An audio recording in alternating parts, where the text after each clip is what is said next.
ঠাস করে চেপে ধরাতে প্রচণ্ড ব্যথা লাগছে। আমি শুধু সাউন্ড করেই চলেছি। ভার্সিটির প্রথম দিনেই শর্ট টাইম কিডন্যাপিংয়ের মতো মারাত্মক একটা ব্যাপার ঘটেছে আমার সাথে। অবাক লাগার ব্যাপার নয় কি? আজ সকাল থেকেই যত সব আজগুবি জিনিস হচ্ছে, বুঝে উঠতেই পারছি না কি হচ্ছে আমার সাথে। আমি হলাম আয়ানা হায়াত। একটা রুমের সামনে দিয়ে যেতেই কেউ আমার মুখ চেপে ধরে হাতগুলো নিজের মুঠোয় আবদ্ধ করে ঠাস করে দেয়ালের সাথে চেপে ধরে আছে। কি ভয়ঙ্কর ব্যাপার ভাবা যায়! ঘুটঘুটে অন্ধকার রুম, কেমন যেন গা শিউরে ওঠা টাইপ একটা অবস্থা। অন্ধকারে কিডন্যাপারের মুখও দেখা যাচ্ছে না। হাই আল্লাহ, আমার এখন কি হবে? মন তো চাচ্ছে কিডন্যাপারের হাতে কামড় দিই, কিন্তু তাও তো দিতে পারছি না। আচ্ছা, কিডন্যাপার ছেলে নাকি মেয়ে? এই মহান ব্যাপারটা আমার মাথায় এত সময় পরে এলো। হাতগুলো যেভাবে ধরে রেখেছে, এতে করে তো সন্দেহ নেই যে এটা একটা ছেলের হাত। কিন্তু আমার সাথে এর কি শত্রুতা থাকতে পারে? আল্লাহ মালুম। এই জীবনে আমার তো একটাই ছেলে শত্রু, যে কিনা বিগত 3 বছর থেকে গায়েব। সো এটা কি হতে পারে? ইস, মাথার ভেতরে সব জমা খিচুড়ি হয়ে যাচ্ছে আমার, কিন্তু একটাও বেস্ট আনসার আসছে না। এখন লোকটা আমাকে কি করবে?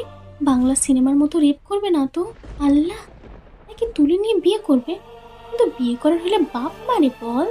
এভাবে শর্ট টাইম কিডন্যাপিং এর মানে কি? শুধু শুধু এই বাচ্চা হাতটারে কষ্ট দেওয়া। সামনের ব্যক্তির ঘন নিঃশ্বাস আমার চোখে মুখে আছড়ে পড়ছে, কেমন যেন অস্বস্তিকর ব্যাপার।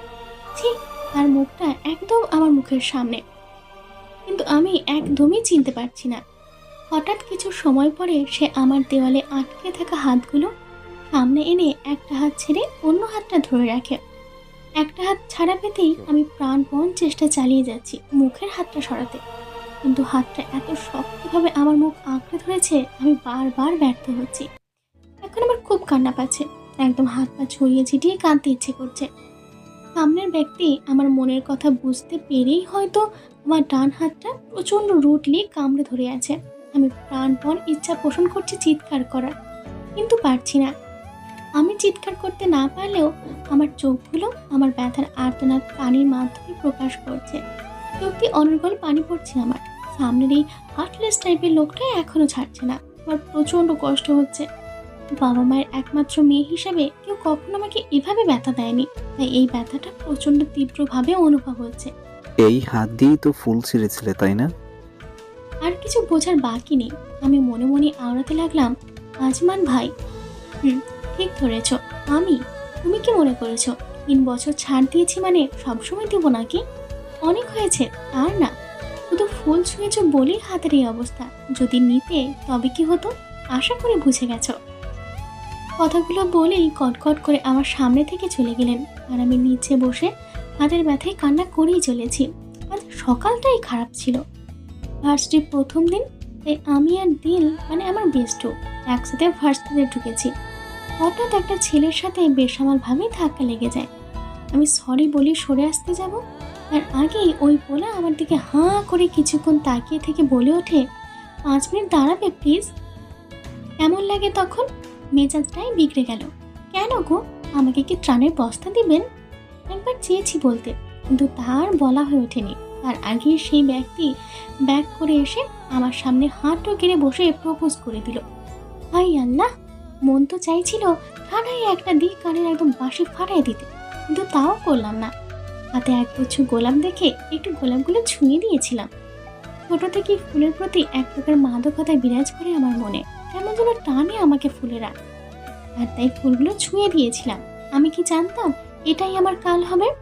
যাই হোক, ওনাকে তো আমজাম বুঝিয়ে দিলের হাত ধরে নাচতে নাচতে ক্লাসে যাচ্ছিলাম। প্রথম দিন ফার্স্টে সেই একটা ফিলিংস। দিলের এক বড় আপু এই ভার্সিটিতেই পড়ে। তার ডাক পরে সে আমাকে একটা রুমের সামনে দাঁড় করিয়ে চলে যায়। আমি কি জানতাম নাকি উনি এখানে আছে? তবে তো জীবনেও দাঁড়াতাম না। বাকিটা তো সবারই জানা।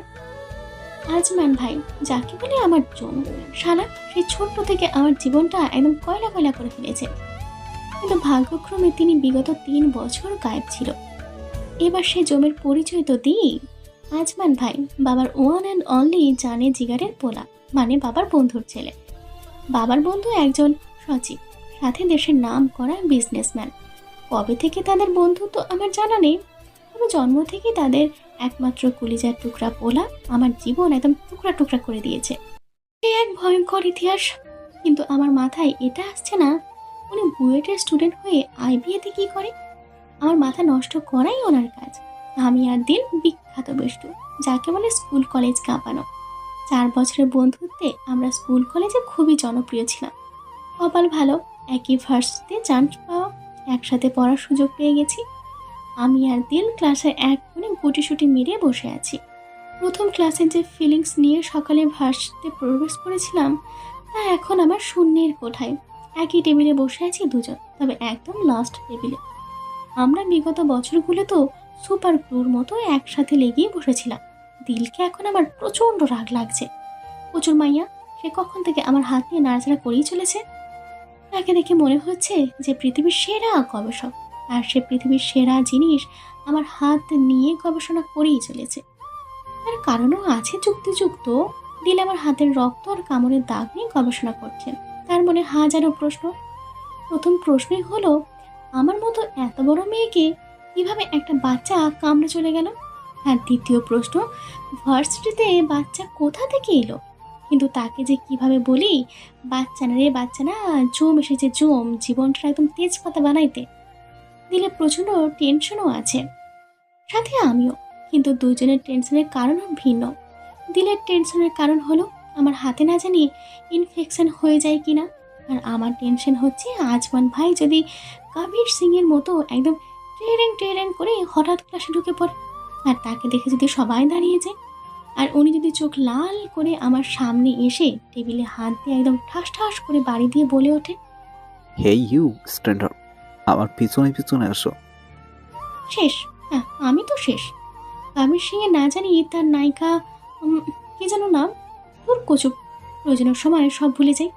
যাই হোক, ওই নায়িকার নাম মনে নেই, তবে নায়িকাকে তার সাথে নিয়ে যেত পড়াতে আর প্রেম টিম করতে।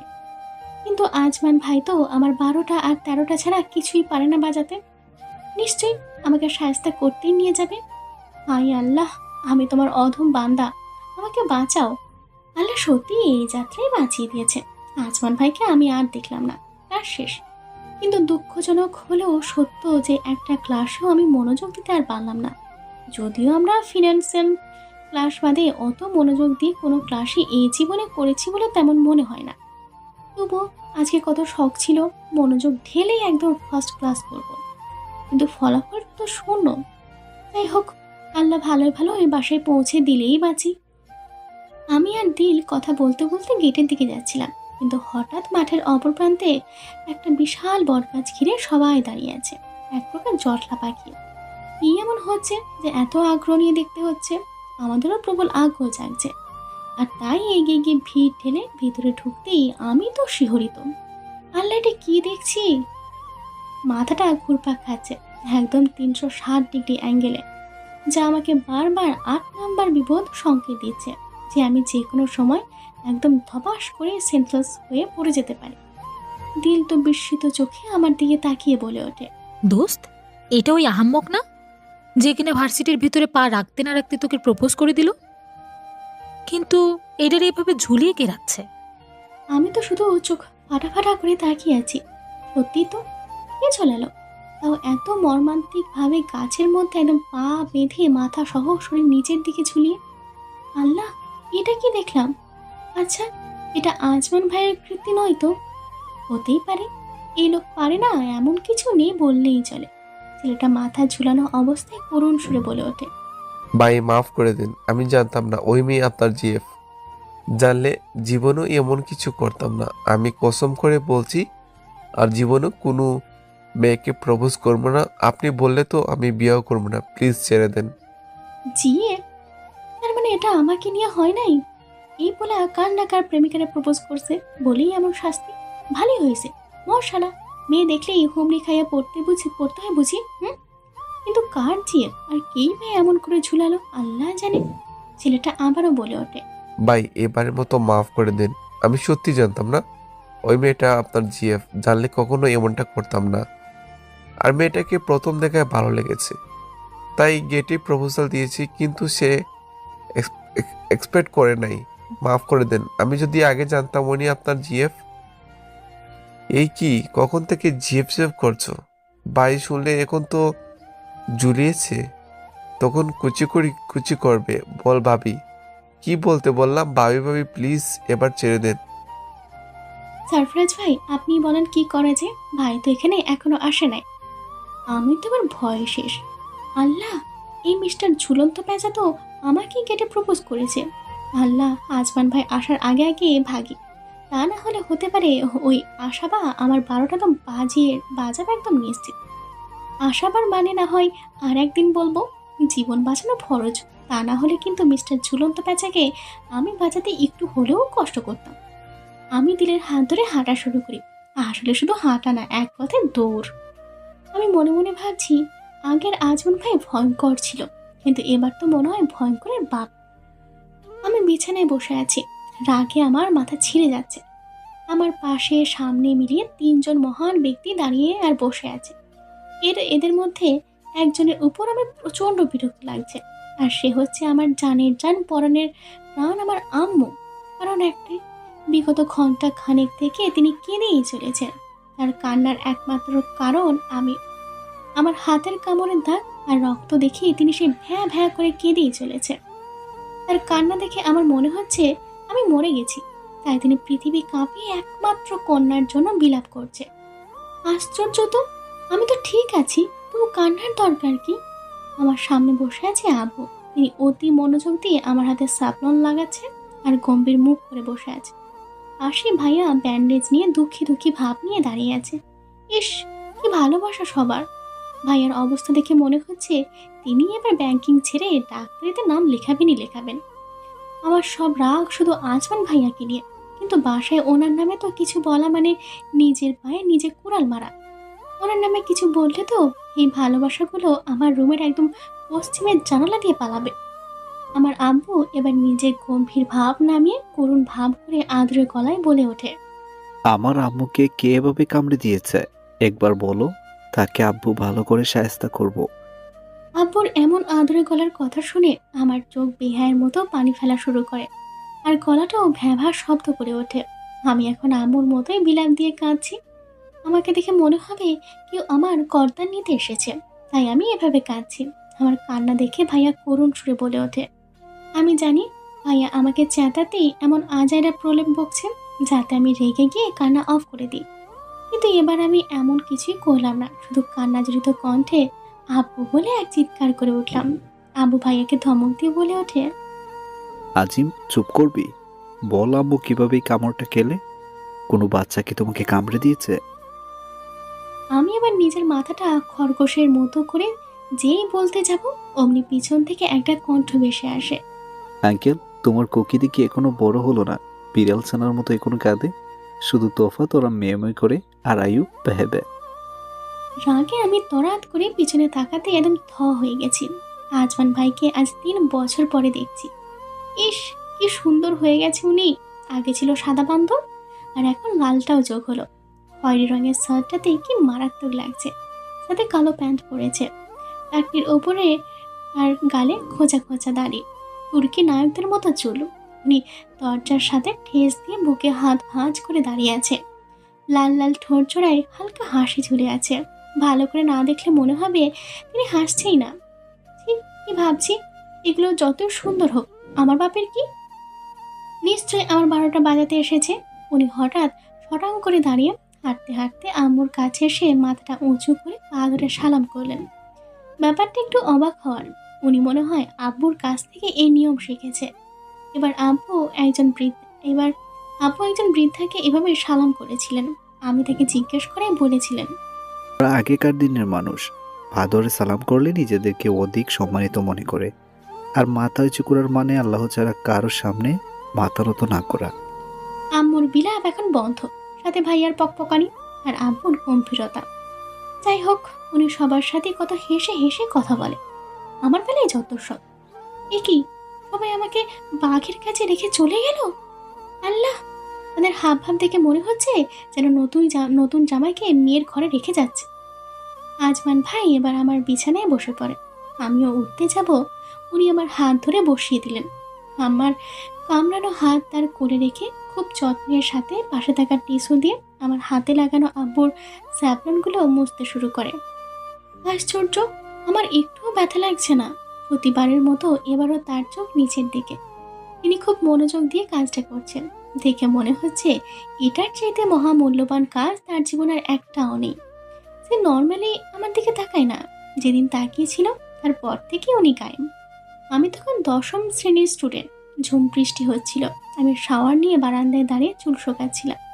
হঠাৎ বৃষ্টি থেমে গেল, আবার রোদও উঠে গেল। রোদের সোনালি কিরণ বারান্দা দিয়ে আমার গায়ে পড়া শুরু করে। ইস, কি সুন্দর প্রকৃতির খেলা! হঠাৎ পিছনে ডেকে ওঠে, আয়ু। আমি আমার ভেজা চুলগুলো ঠাস করে পিছনে মেলে দিয়ে তার দিকে ফিরে তাকাতেই অবাক হলাম। উনি ভিজে প্রায় একদম হাবড়ু জাবড়ু হয়ে আছে, আর তার চুলগুলো ভিজে একাকার অবস্থা। তাতে টপ টপ করে পানিও পড়ছে। কিন্তু আমাকে দেখে তার হাসি হাসি মুখ হঠাৎই কেমন যেন হয়ে গেল।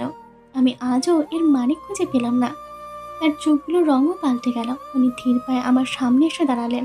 নিজের কাঁপা কাঁপা হাতে আমার গালের একপাশে এসে পড়া ভেজা চুলগুলো কানের পিছনে গুঁজে দিয়ে এক দৃষ্টিতে তাকিয়েছিল। তার ভাব দেখে মনে হয়েছে তিনি এই মুহূর্তে এক আশ্চর্যজনক জিনিস আবিষ্কার করেছে, যা দেখে নিজেই হতবাক হয়ে গেছে। তার চোখে কেমন যেন নেশা ছিল, তা আমি তখনও বুঝলাম না, আর এখনো বুঝি না। কিন্তু কিসের সেই নেশা তা আমি আজও জানি না। তারপরে উনি ওনার ডান হাতটা আমার বাম গালে রেখে তার তাকানো অব্যাহত রেখেছিলেন।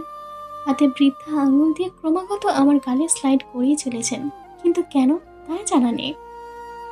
উনি যখনই ওনার কাঁপা কাঁপা বাম হাত আমার কোমরে রাখতে যাবে, সাথে সাথে উনি চোখ জোড়া বুঝে হরহর করে যে দিক দিয়ে এসেছিলেন সেদিকেই হাঁটা ধরলেন। আমি শুধু হতভম্ব হয়ে তাকিয়েছিলাম। আমি স্পষ্ট দেখেছিলাম সেদিনের তার ঘামে একাকার হওয়া কপাল আর লাল হওয়া গালটা, ওটা যে বৃষ্টির পানি না তা আমার জানা ছিল না। সেদিনের পর থেকে আজমান ভাই গায়েব হয়ে যায়। এই আশ্চর্য ব্যাপার, আমার চোখকে বাঁধল। কাল্পনিক দুনিয়া থেকে এসে আমি বুঝতে পারলাম কেউ আমার চোখে কাপড় দিয়ে বেঁধে দিয়েছেন। আমি আরো অবাক হচ্ছি এটা ভেবে কেউ আমার ব্যথার হাতটা তার গালে ঘষছে। এটা যে আজমান ভাইয়া তা আমি বেশ বুঝতে পারছি। তার খোঁজা খোঁজা দাঁড়িয়ে আমার হাতে লাগছে। ব্যান্ডেজও করে দিয়েছে, এই খানিক সময় বোঝা যাচ্ছে, কারণ তার খোঁজা খোঁজা দাড়ি আমার হাতের কিছু অংশে লাগছে না। কিন্তু আমার চোখ কেন বেঁধে রেখেছে? আমি যেই কিছু বলতে যাব তখনই হাতের বাহুতে পিন ঢোকার ব্যথা অনুভব হলো। আমি তো আউজ করে চিৎকার করে উঠলাম। সাথে সাথে কানে কিছু হাসির শব্দ এলো। আমি তাড়াতাড়ি নিজের চোখের কাপড় সরাতেই দেখলাম আম্মু, আব্বু আর ভাইয়া মিটমিট করে হাসছে। এবার আমার প্রচণ্ড রাগ লাগছে। আজমান ভাইয়া ভালো করেই জানে আমি ইনজেকশন দিতেই ভয় পাই, তাই এই কাণ্ড। আমি রাগে চোখে আজমান ভাইয়ার দিকে তাকাতেই দেখি উনি ইনজেকশনটা যে পকেটটা থেকে নিয়েছিলেন সেখানে রাখছে আর মিটমিট করে হাসছে। রাগে তো আমার গা জ্বলে যাচ্ছে। উনি যে ডাক্তারের মতো ইনজেকশন দিতে পারে তা আমার বহু আগেই জানা আছে। উনি এবার আমার দিকে তাকিয়ে আবারও চোখ ফিরিয়ে চিৎকার করে ময়না কাজের মেয়েটাকে ডেকে ওঠে। ময়নাও হাজির। এবার উনি ঘুরে বলে ওঠে, ময়না কেমন আছিস? যা তোর আপুমনির জন্য এক মুখ গরম কফি নিয়ে আসিস, সাথে কিছু ফল, আর এগুলো ফেলে দিস। আমি প্রচণ্ডভাবে আশ্চর্য হয়ে আছি। এই লোক করতে কি যাচ্ছে? ময়না সব এনে হাজির করে। বাসার সবাই অতি আগ্রহ নিয়ে তাকিয়ে আছে। আমার তো মন চাচ্ছে সবাইকে ঝাড়ি দিয়ে রুম থেকে বের করে দিই। একটা বাইরের ছেলে নিজেদের মেয়ের উপর জোর খাটাচ্ছে, আর তারা কিনা আরাম সেটা দেখছে। অসহ্যকর। আজমান ভাইয়া আমার দিকে তাকিয়ে শয়তানি হাসি দিয়ে একটা একটা করে ফলের টুকরো মুখে পড়েই চলেছে। আমি বেচারি কিছুই বলতে পারছি না। রাগেই চোখে তাকিয়ে আছে। তার চোখের ভাষা আমি বুঝতে পারছি। সে বলতে চাচ্ছে না খেলে মাইর খাবি। কি আর করার, আমি ফল গিলেই চলেছি। মনে হচ্ছে আমি গরু আর উনি আমাকে ঘাস খাওয়াচ্ছে। ফালতু। আমি এবার নিজের সব দৃষ্টি আজমান ভাইয়ার দিকে ঢেলে দিলাম। তাকে দেখে মনে হচ্ছে সে একটা বাচ্চাকে খাওয়াচ্ছে, তাও 1 কি 2 বছরের বাচ্চাকে। কান থেকে চুন খসলেই বাচ্চাটা ব্যথা পাওয়ার সম্ভাবনা আছে। এত যত্ন কোত্থেকে আসছে, আর এত আদুরে ভাবে কোথায় পেলো আল্লাহ জানে। কি আদুরে ভাবে আপেলের টুকরোটা মুখে পুরে দিচ্ছে। ইস, আমি তো মনে হয় ক্রাশ খাবো। কিন্তু না, এটা তো হতে পারে না। আমি আর ক্রাশ, ইম্পসিবল। আয়ু, কফি খেয়ে নাও। আমি যত ওনাকে দেখছি তত অবাক হচ্ছি। আগের ওনার সাথে এখনকার ওনার কোনো মিল নেই। এখনকার আজমান এত যত্নবান কি করে হলো? আমি বাধ্য মেয়ের মতো কফির মগে চুমুক দিচ্ছি, আর উনি মগের দিকে তাকিয়ে আছে। অদ্ভুত। কফি শেষ করতেই উনি আমার দিকে কতগুলো ঔষধ বাড়িয়ে দিলেন। আমার তো দেখিয়ে বমি বমি পাচ্ছে। আমি নাক মুখ খিচে বলে উঠলাম, ছি, আমি খাবো না। এই, এভাবে মুখ খিচবে না। ঠুপ করে চুমু দিয়ে দিলে পরে আমার দোষ নেই। আমি হতভম্ব। এটা কি শুনলাম? আজমান মায়ের মুখে এমন আজগুবি কথা শুনতে হবে জীবনেও ভাবিনি। ভাগ্যিস বাসার সবাই রুম থেকে আগেই চলে গেছে, তা নাহলে এগুলো শুনেই একদম টাসকি খেত। আমি বড় বড় চোখ করে আজমান ভাইয়ের দিকে তাকিয়ে আছি, আর উনি ভাবলেশহীনভাবে হাতের ঔষধ নাড়াচাড়া করছে। তাকে দেখে এখন একদম সাধু বাবা মনে হচ্ছে, যেখানে ভাজা মাছও উল্টে খেতে পারে না। আমার এমন চেহারা দেখে উনি বলে ওঠে, এই 3 বছরে তুমি খুব সুন্দর হয়ে গেছো আয়ু। আর অবাক হতে পারছি না। আল্লাহ, দড়ি দাও, আমি আর এখানে থাকতে চাই না। কি বলছে উনি? আর এবারের কথা শুনে আমার মুখটা হাঁ হয়ে গেছে। আর এই সুযোগেরই উনি সৎ ব্যবহার করে গালগুলো চেপে ঔষধ ঢুকিয়ে দেয়, সাথে সাথে আবার পানিও মুখে ধরে। ঔষধ গিলতে বহুত কষ্ট হয়েছে। ঔষধ গিলে আমি চোখ বুঝেই আছি। কি ভয়ঙ্কর একটা জিনিস! ছি, ওয়াক! হঠাৎ ঠোঁটে কারোর স্পর্শে আমি চমকে তাকাতে দেখি তিনি বছর আগের সেই নেশা ভরা চোখ দুটো। আজমান ভাইয়া কেমন যেন করে তাকিয়ে আছে, আর তার বৃদ্ধা আঙুলটা আমার ঠোঁটের উপর। আঙুল নাড়াতেই আমি কেঁপে কেঁপে উঠছি। কি ভয়ঙ্কর ফিলিংস! আল্লাহ! কাল সারা রাত আমার আর ঘুম হলো না। কিভাবে হবে এত ভয়ঙ্কর জিনিস দেখে, তার উপর ভয়ঙ্কর কথাবার্তা। সকালে ফজর নামাজ পড়ে আল্লাহর রহমতে একটু ঘুম আসছিল, কিন্তু শাড়ি দিলের বাচ্চা দিলবার কল করে ঘুমটা একদম ভাঙিয়ে দিয়েছে। মন্দ চায় দিলবার গান দিয়ে এনে না চাই। আউল মাইয়া কল রিসিভ করতেই বলে ওঠে, ওই, তুই রেডি হইছিস? আজকে ওই ভাইয়ার ভয়ে যাবি না? বলেছি যাবো না, অবশ্যই যাব। এই তো আমি রেডি। আসলে আমি এখনো বিছানায় গড়াগড়ি করছি। বহু বছরের অভ্যাস। আমি প্রতিবারই ওকে এমন করে বলি, আগে আগে দাঁড় করিয়ে রাখি। তোকে না আমি খুব ভালো করে চিনি। আমি নিশ্চিত তুই এখনো পড়ে পড়ে ঘুমাচ্ছিস। আর আমি ওঠ আর তাড়াতাড়ি আয়, আমি কিন্তু অপেক্ষা করছি। আমি জানতাম ধরা খামো, এটা প্রায়ই হয়। কিন্তু একটা কথা আছে, মানুষ বদলালেও অভ্যাস বদলায় না। আমি রেডি হয়ে প্রচণ্ড দ্রুত না খেয়ে দৌড় দিছি। ভাগ্যিস আমার রান্নাঘরে ছিল না। ছিল, তা না হলে একদম ডিবাইয়া ডিবাইয়া খাওয়াতো। আমি আসতেই দিলকে বাসার গেটের কাছে দাঁড়িয়ে থাকতে দেখি। রিক্সা আগে থেকে রেডি করে রেখেছে। মেয়েটা ভারী ইন্টেলিজেন্ট। আমি আর দিল ভার্সিটির গেটের সামনে এসেই অবাক হলাম। ভার্সিটির গেটে দুইজন ভাইয়া দাবাং সিনেমার মতো বেল্ট নিয়ে তা ক্রমাগত ঘোরাচ্ছে। কি ভয়ঙ্কর দৃষ্টি! কিন্তু কেন? আমাদেরকে মারবে নাকি? পিছনে ঘুরতেই দেখলাম কিছু ছেলে দৌড়ে পালাচ্ছে। এবার বুঝতে পারলাম ওই ছেলেগুলো নিশ্চয়ই মেয়েদের ডিস্টার্ব করে, তাই এরা এমন করছিল। আমার হাসি হাসি মুখে কথা বলতে বলতে সামনে এগিয়ে যেতেই ছেলেগুলোর একসাথে বলে ওঠে, বা আসসালামু আলাইকুম। ওয়ালাইকুম আসসালাম। কিন্তু ভা মানে কি ভাইয়ারা? তা জানতে হবে না বা আপনি ক্লাসে যান, আসি। আমি আর দিল ভার্সিটির ক্যাম্পাস ঘুরে ঘুরে দেখছি। কি সুন্দর ক্যাম্পাস, যাকে বলে চোখ ধাঁধানো টাইপের। কত গাছপালা আছে, প্রকৃতির প্রেম প্রেম খেলা চলছে মনে হয়। আশেপাশে প্রেমিক প্রেমিকার ভিড়। কেউ মাঠে বসে প্রেম করছে, তো কেউ দেয়াল ঘেঁষে প্রেয়সীর সাথে প্রেম আলাপ করছে। কলেজে থাকাকালীন স্যাররা বলতো, প্রেম করার হলে ভার্সিটিতে গিয়ে করিস। কিন্তু এমন কপাল, প্রেম নামের বস্তুটা কিছুতেই আমার ভিতর থেকে আসে না। তো যে আমার ব্যাপারটা ভুল বলছি, দিল এই সাবজেক্টে ফেল। এত এত প্রপোজাল পাইছি, জীবনে যা বলার বাইরে, কিন্তু সবগুলোই প্রপোজ করে গায়। মনে হয় কেউ কঠিনভাবে প্রতিজ্ঞা করেছেন আমাকে প্রেম করতে দিবে না। কি কষ্ট! সকাল সকাল ক্যান্টিনে বসে থাকার কোনো ইচ্ছেই আমার ছিল না, কিন্তু কি আর করার, কপাল, সবই কপাল। একটা ভাইয়া বলেছে কেউ অতি গুরুত্বের সাথে আমাকে এখানে আসতে বলেছে। কিন্তু আসল কথা হলো, আমি তো নতুন, তবে কে এভাবে আমাকে ইনভাইট করে ক্যান্টিনে আসতে বলবে? ও সহ্য কর। আমি আর দিল একটা টেবিলে বসে আছি। হঠাৎ ঘূর্ণিঝড় গতিতে একটা ছেলে আসে, টেবিলের কোনার চেয়ারে বসে পড়ে।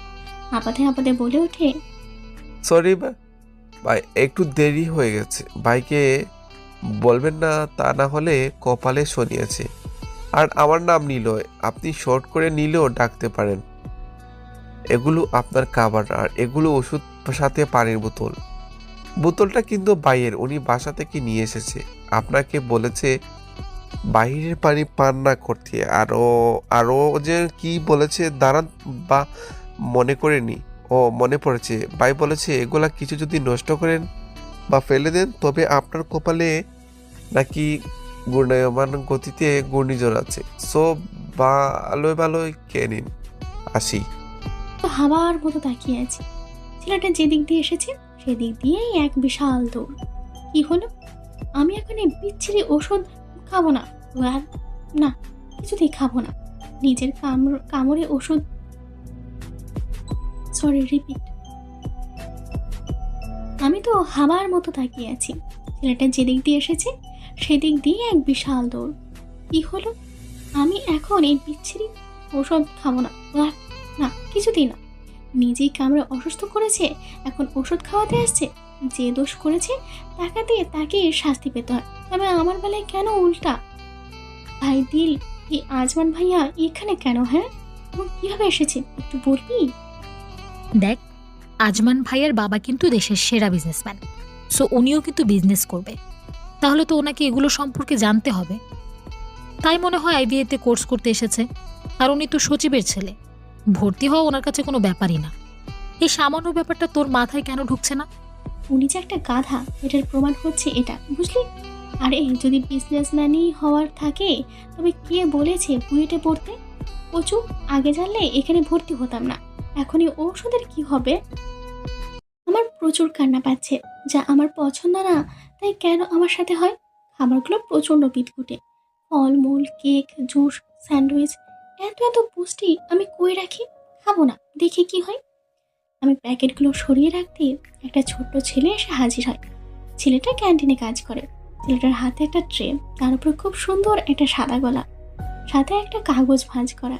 ছেলেটা আমার দিকে কিছুক্ষণ তাকিয়ে থেকে ট্রেটা রেখে চলে যায়। আমি আর দিল নিজেদের দিকে কিছুক্ষণ চাওয়াচাই করে কাগজটা ভাঁজ থেকে খুলতে শুরু করি, তারপর পড়া ধরি।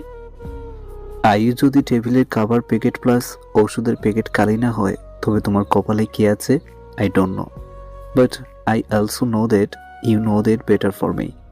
আন্টিকে ধোঁকা দিয়ে বাসা থেকে চোরের মতো বেরিয়ে এসেছো, আর আমার দেওয়া খাবারও খাওনি।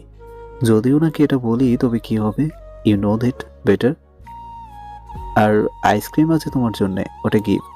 এবার বিড়াল ছানার মতো কাঁচামাচু না করে খাও। এই লোকটাকে তো আমি একদম খুন করবো। প্রচুর, এখন যদি না খাই নিশ্চিত আমার কাছে বলে দিবে, আর বিনিময়ে আমি কিছু ঝাড়ি খাবো। আমি খাওয়া শুরু করলাম, বাট বেশিরভাগ দিলের মুখে ঢুকিয়ে দিলাম। কিন্তু ঔষধটা খেতে একদম 12টা বেজে গেছে, আমার একদম গলায় বেজে গেছে। ইস, কি যে ব্যথা গলাটা! সব ওই আশাবার জন্য হয়েছে। দিলেরও অনেক দিনের ইচ্ছে, আশাবার মানে জানবে। আজকে এই শর্তের বিনিময়ে ও আমাকে খাবার খেতে স্পেশালভাবে সাহায্য করেছে, তাই আজকে তাকে বলতেই হবে যে কোন মূল্যে। দাঁড়া, আজমান সাদা বান্দর।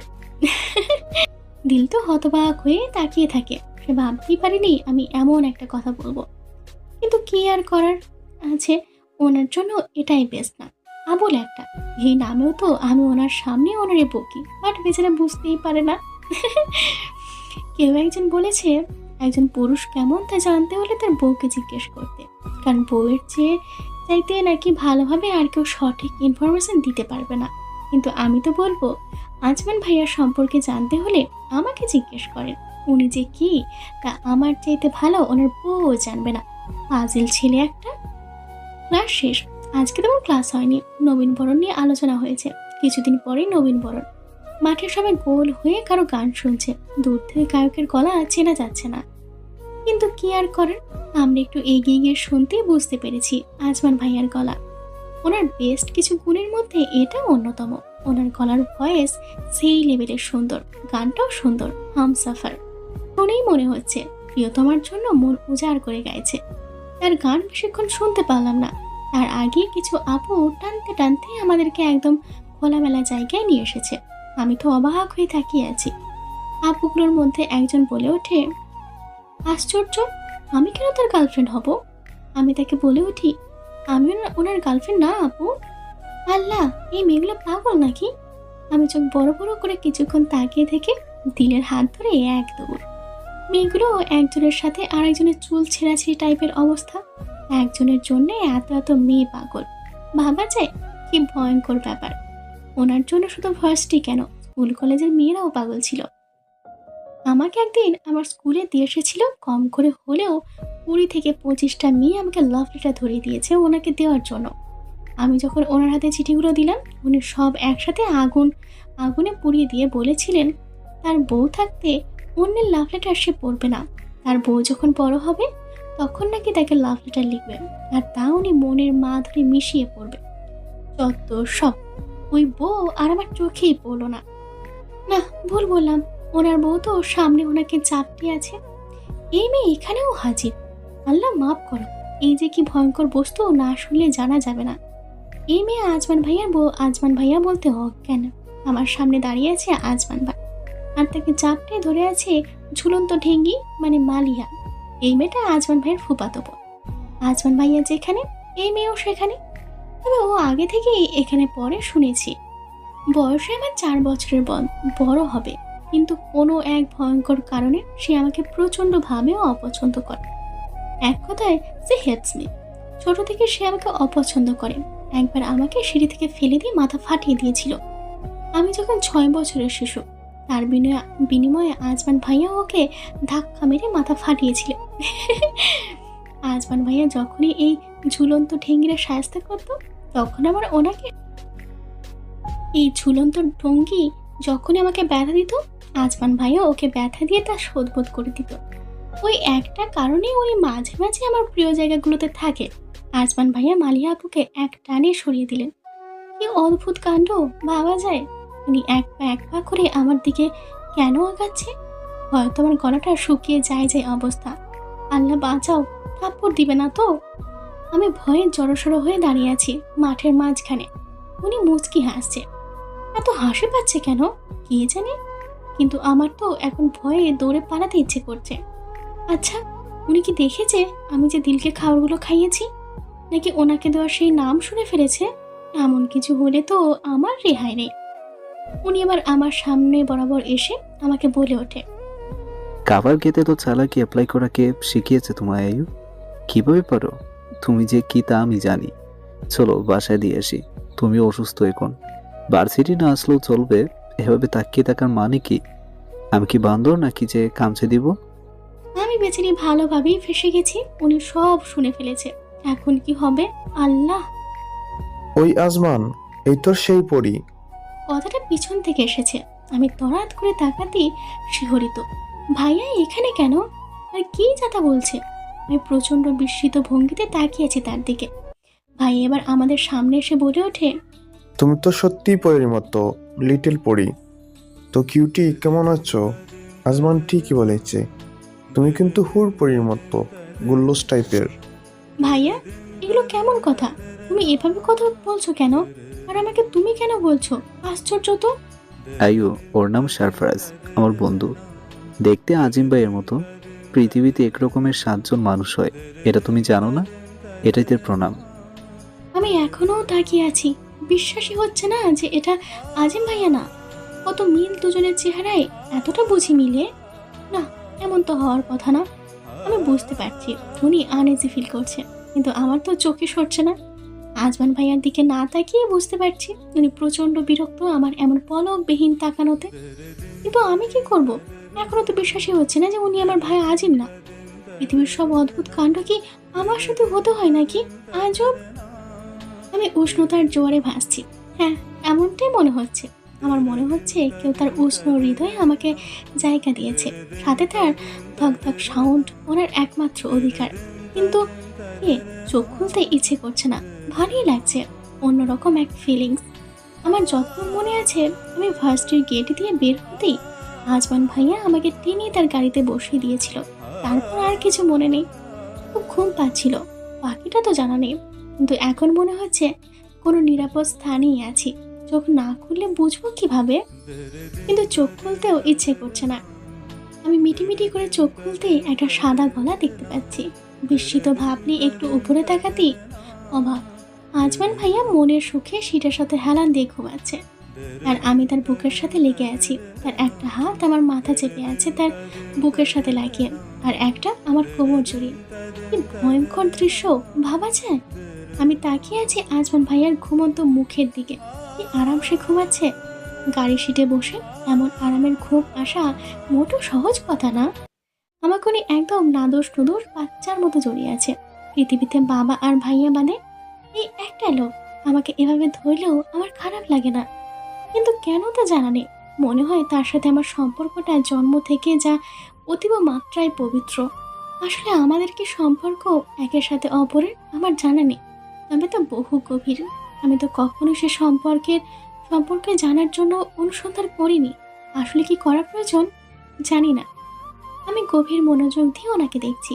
তার এই ঘুমন্ত মুখ আমাকে প্রচন্ড ভাবে মুগ্ধ করছে। কি সুন্দর করে সে ঘুমাচ্ছে, আর তার লাল লাল ঠোঁটজোড়া হালকা প্রসারিত হয়ে আছে, গালগুলো লাল হয়ে আছে। এমনটা আমারও হয় যখন রোদে যায়, লজ্জা পায় বা অনেক ভয় পায়। কিন্তু আজমান ভাইয়ার কেন এমন হচ্ছে? সে তো কখনো এই তিনটার একটাও ফিল করছে না। ঘুমের মানুষই এই প্রকৃত সুন্দর শুনেছি। আসলে কি তাই? এখন তো মনে হচ্ছে তাই।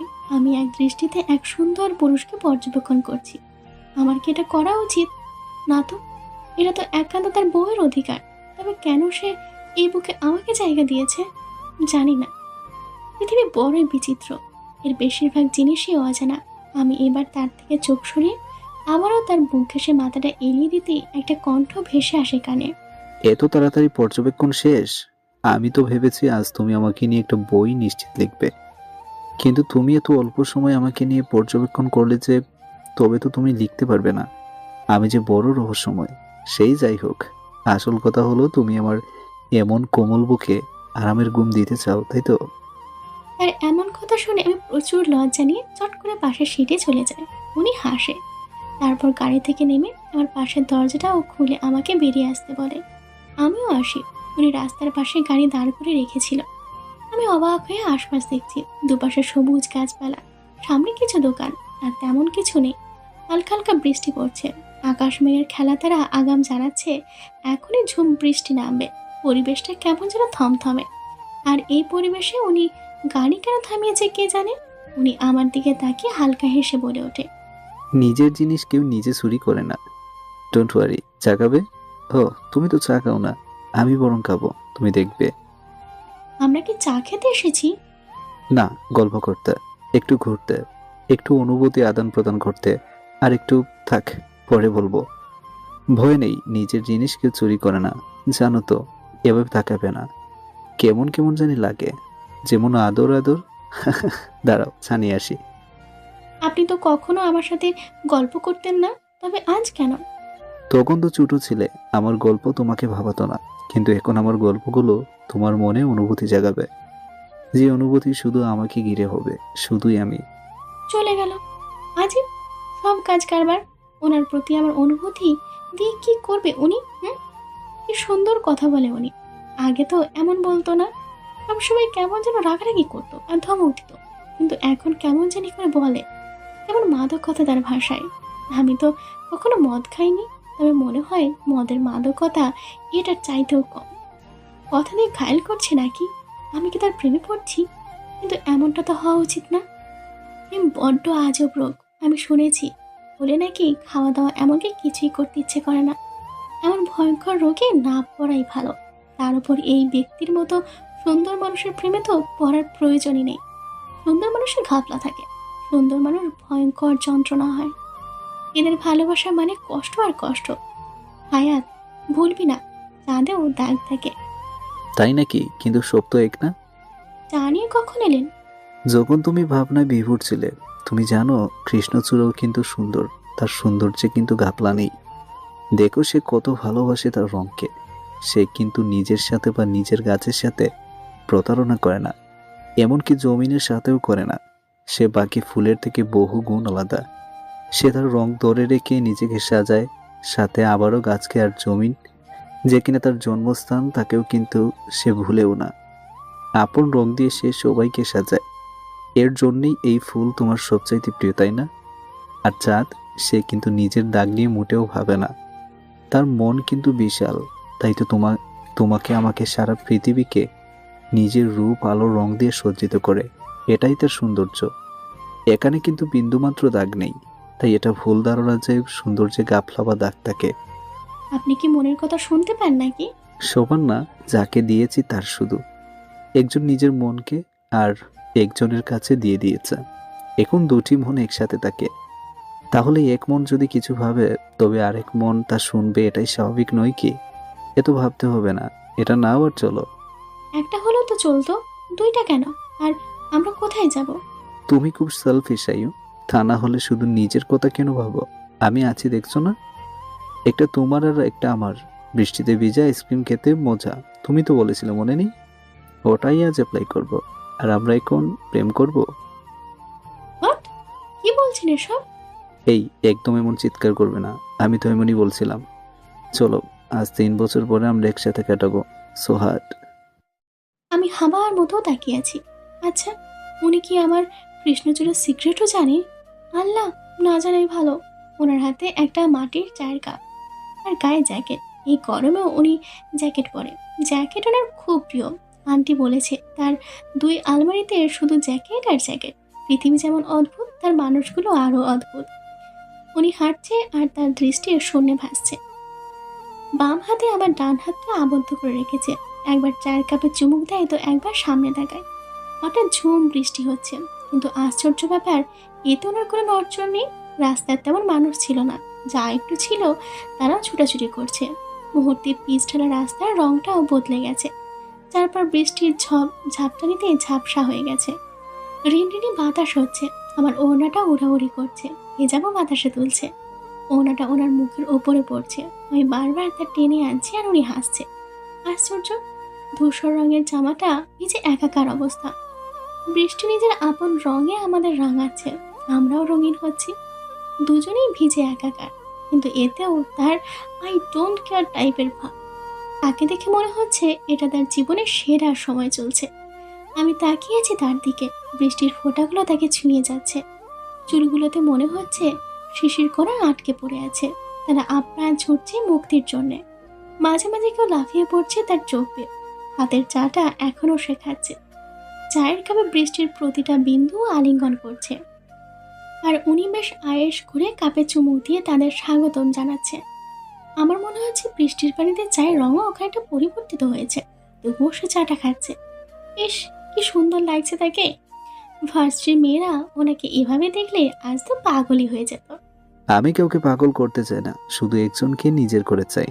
সে হলেই চলবে, আর কিছু লাগবে না। উনি নিজের প্রিয় জ্যাকেটটা আমার গায়ে জড়াতে জড়াতে বলে ওঠে। কত যত্নে আমার গায়ে উনি জ্যাকেটটা জড়িয়েছে। ইস, কেমন কেমন জানি লাগছে। এক বলতে না পারার ফিলিংস। অপস। আচ্ছা, উনি কি কারোর প্রেমে পড়েছে? হতেই পারে, তবে কার? ভার্সিটির কোনো সুন্দরী মেয়ের নাকি ওই মালিহার? জিজ্ঞেস করি, যেই ভাবে সেই কাজ। আচ্ছা, আপনি কি কারোর প্রেমে পড়েছেন? আমার কথায় উনি তরাত করে আমার দিকে তাকায়, তারপর আবারও সামনে তাকিয়ে হালকা হেসে বলে ওঠে, পরিচিত। সে এক পরি, সাদা তোয়ালে পেঁচিয়ে লাল টুকটুকে পরি। ইস, প্রথম দেখাই শেষ হয়েছে। ছি, আপনি তোয়ালে পরা মেয়েদেরকে দেখেছেন? আমার কথায় উনি হুহা করে হেসে ওঠে। আমি অবাক হয়ে তাকিয়ে আছি। উনি কিন্তু কখনো এমন হুহা করে হাসে না। তবে আজ ওনার কি হয়েছে? সব অদ্ভুত অদ্ভুত কাজ করছে। আমি চোখ ফালা ফালা করে তাকিয়ে আছি। এই দৃশ্য মিস করা উচিত না। মোবাইল গাড়িতে রেখে এসেছি, তা না হলে সবাইকে আমার দেখা অষ্টম আবিষ্কার দেখাতাম। ছেলেদের হাসলে কি এতটা সুন্দর লাগে? ওই ভাইয়াকে তত সুন্দর লাগে না। উল্টো ওর ভয়ঙ্কর হাসিতেই আমার ঘুম ভেঙে যায়। কিন্তু ভাইয়ার হাসিও সুন্দর, তবে এত না।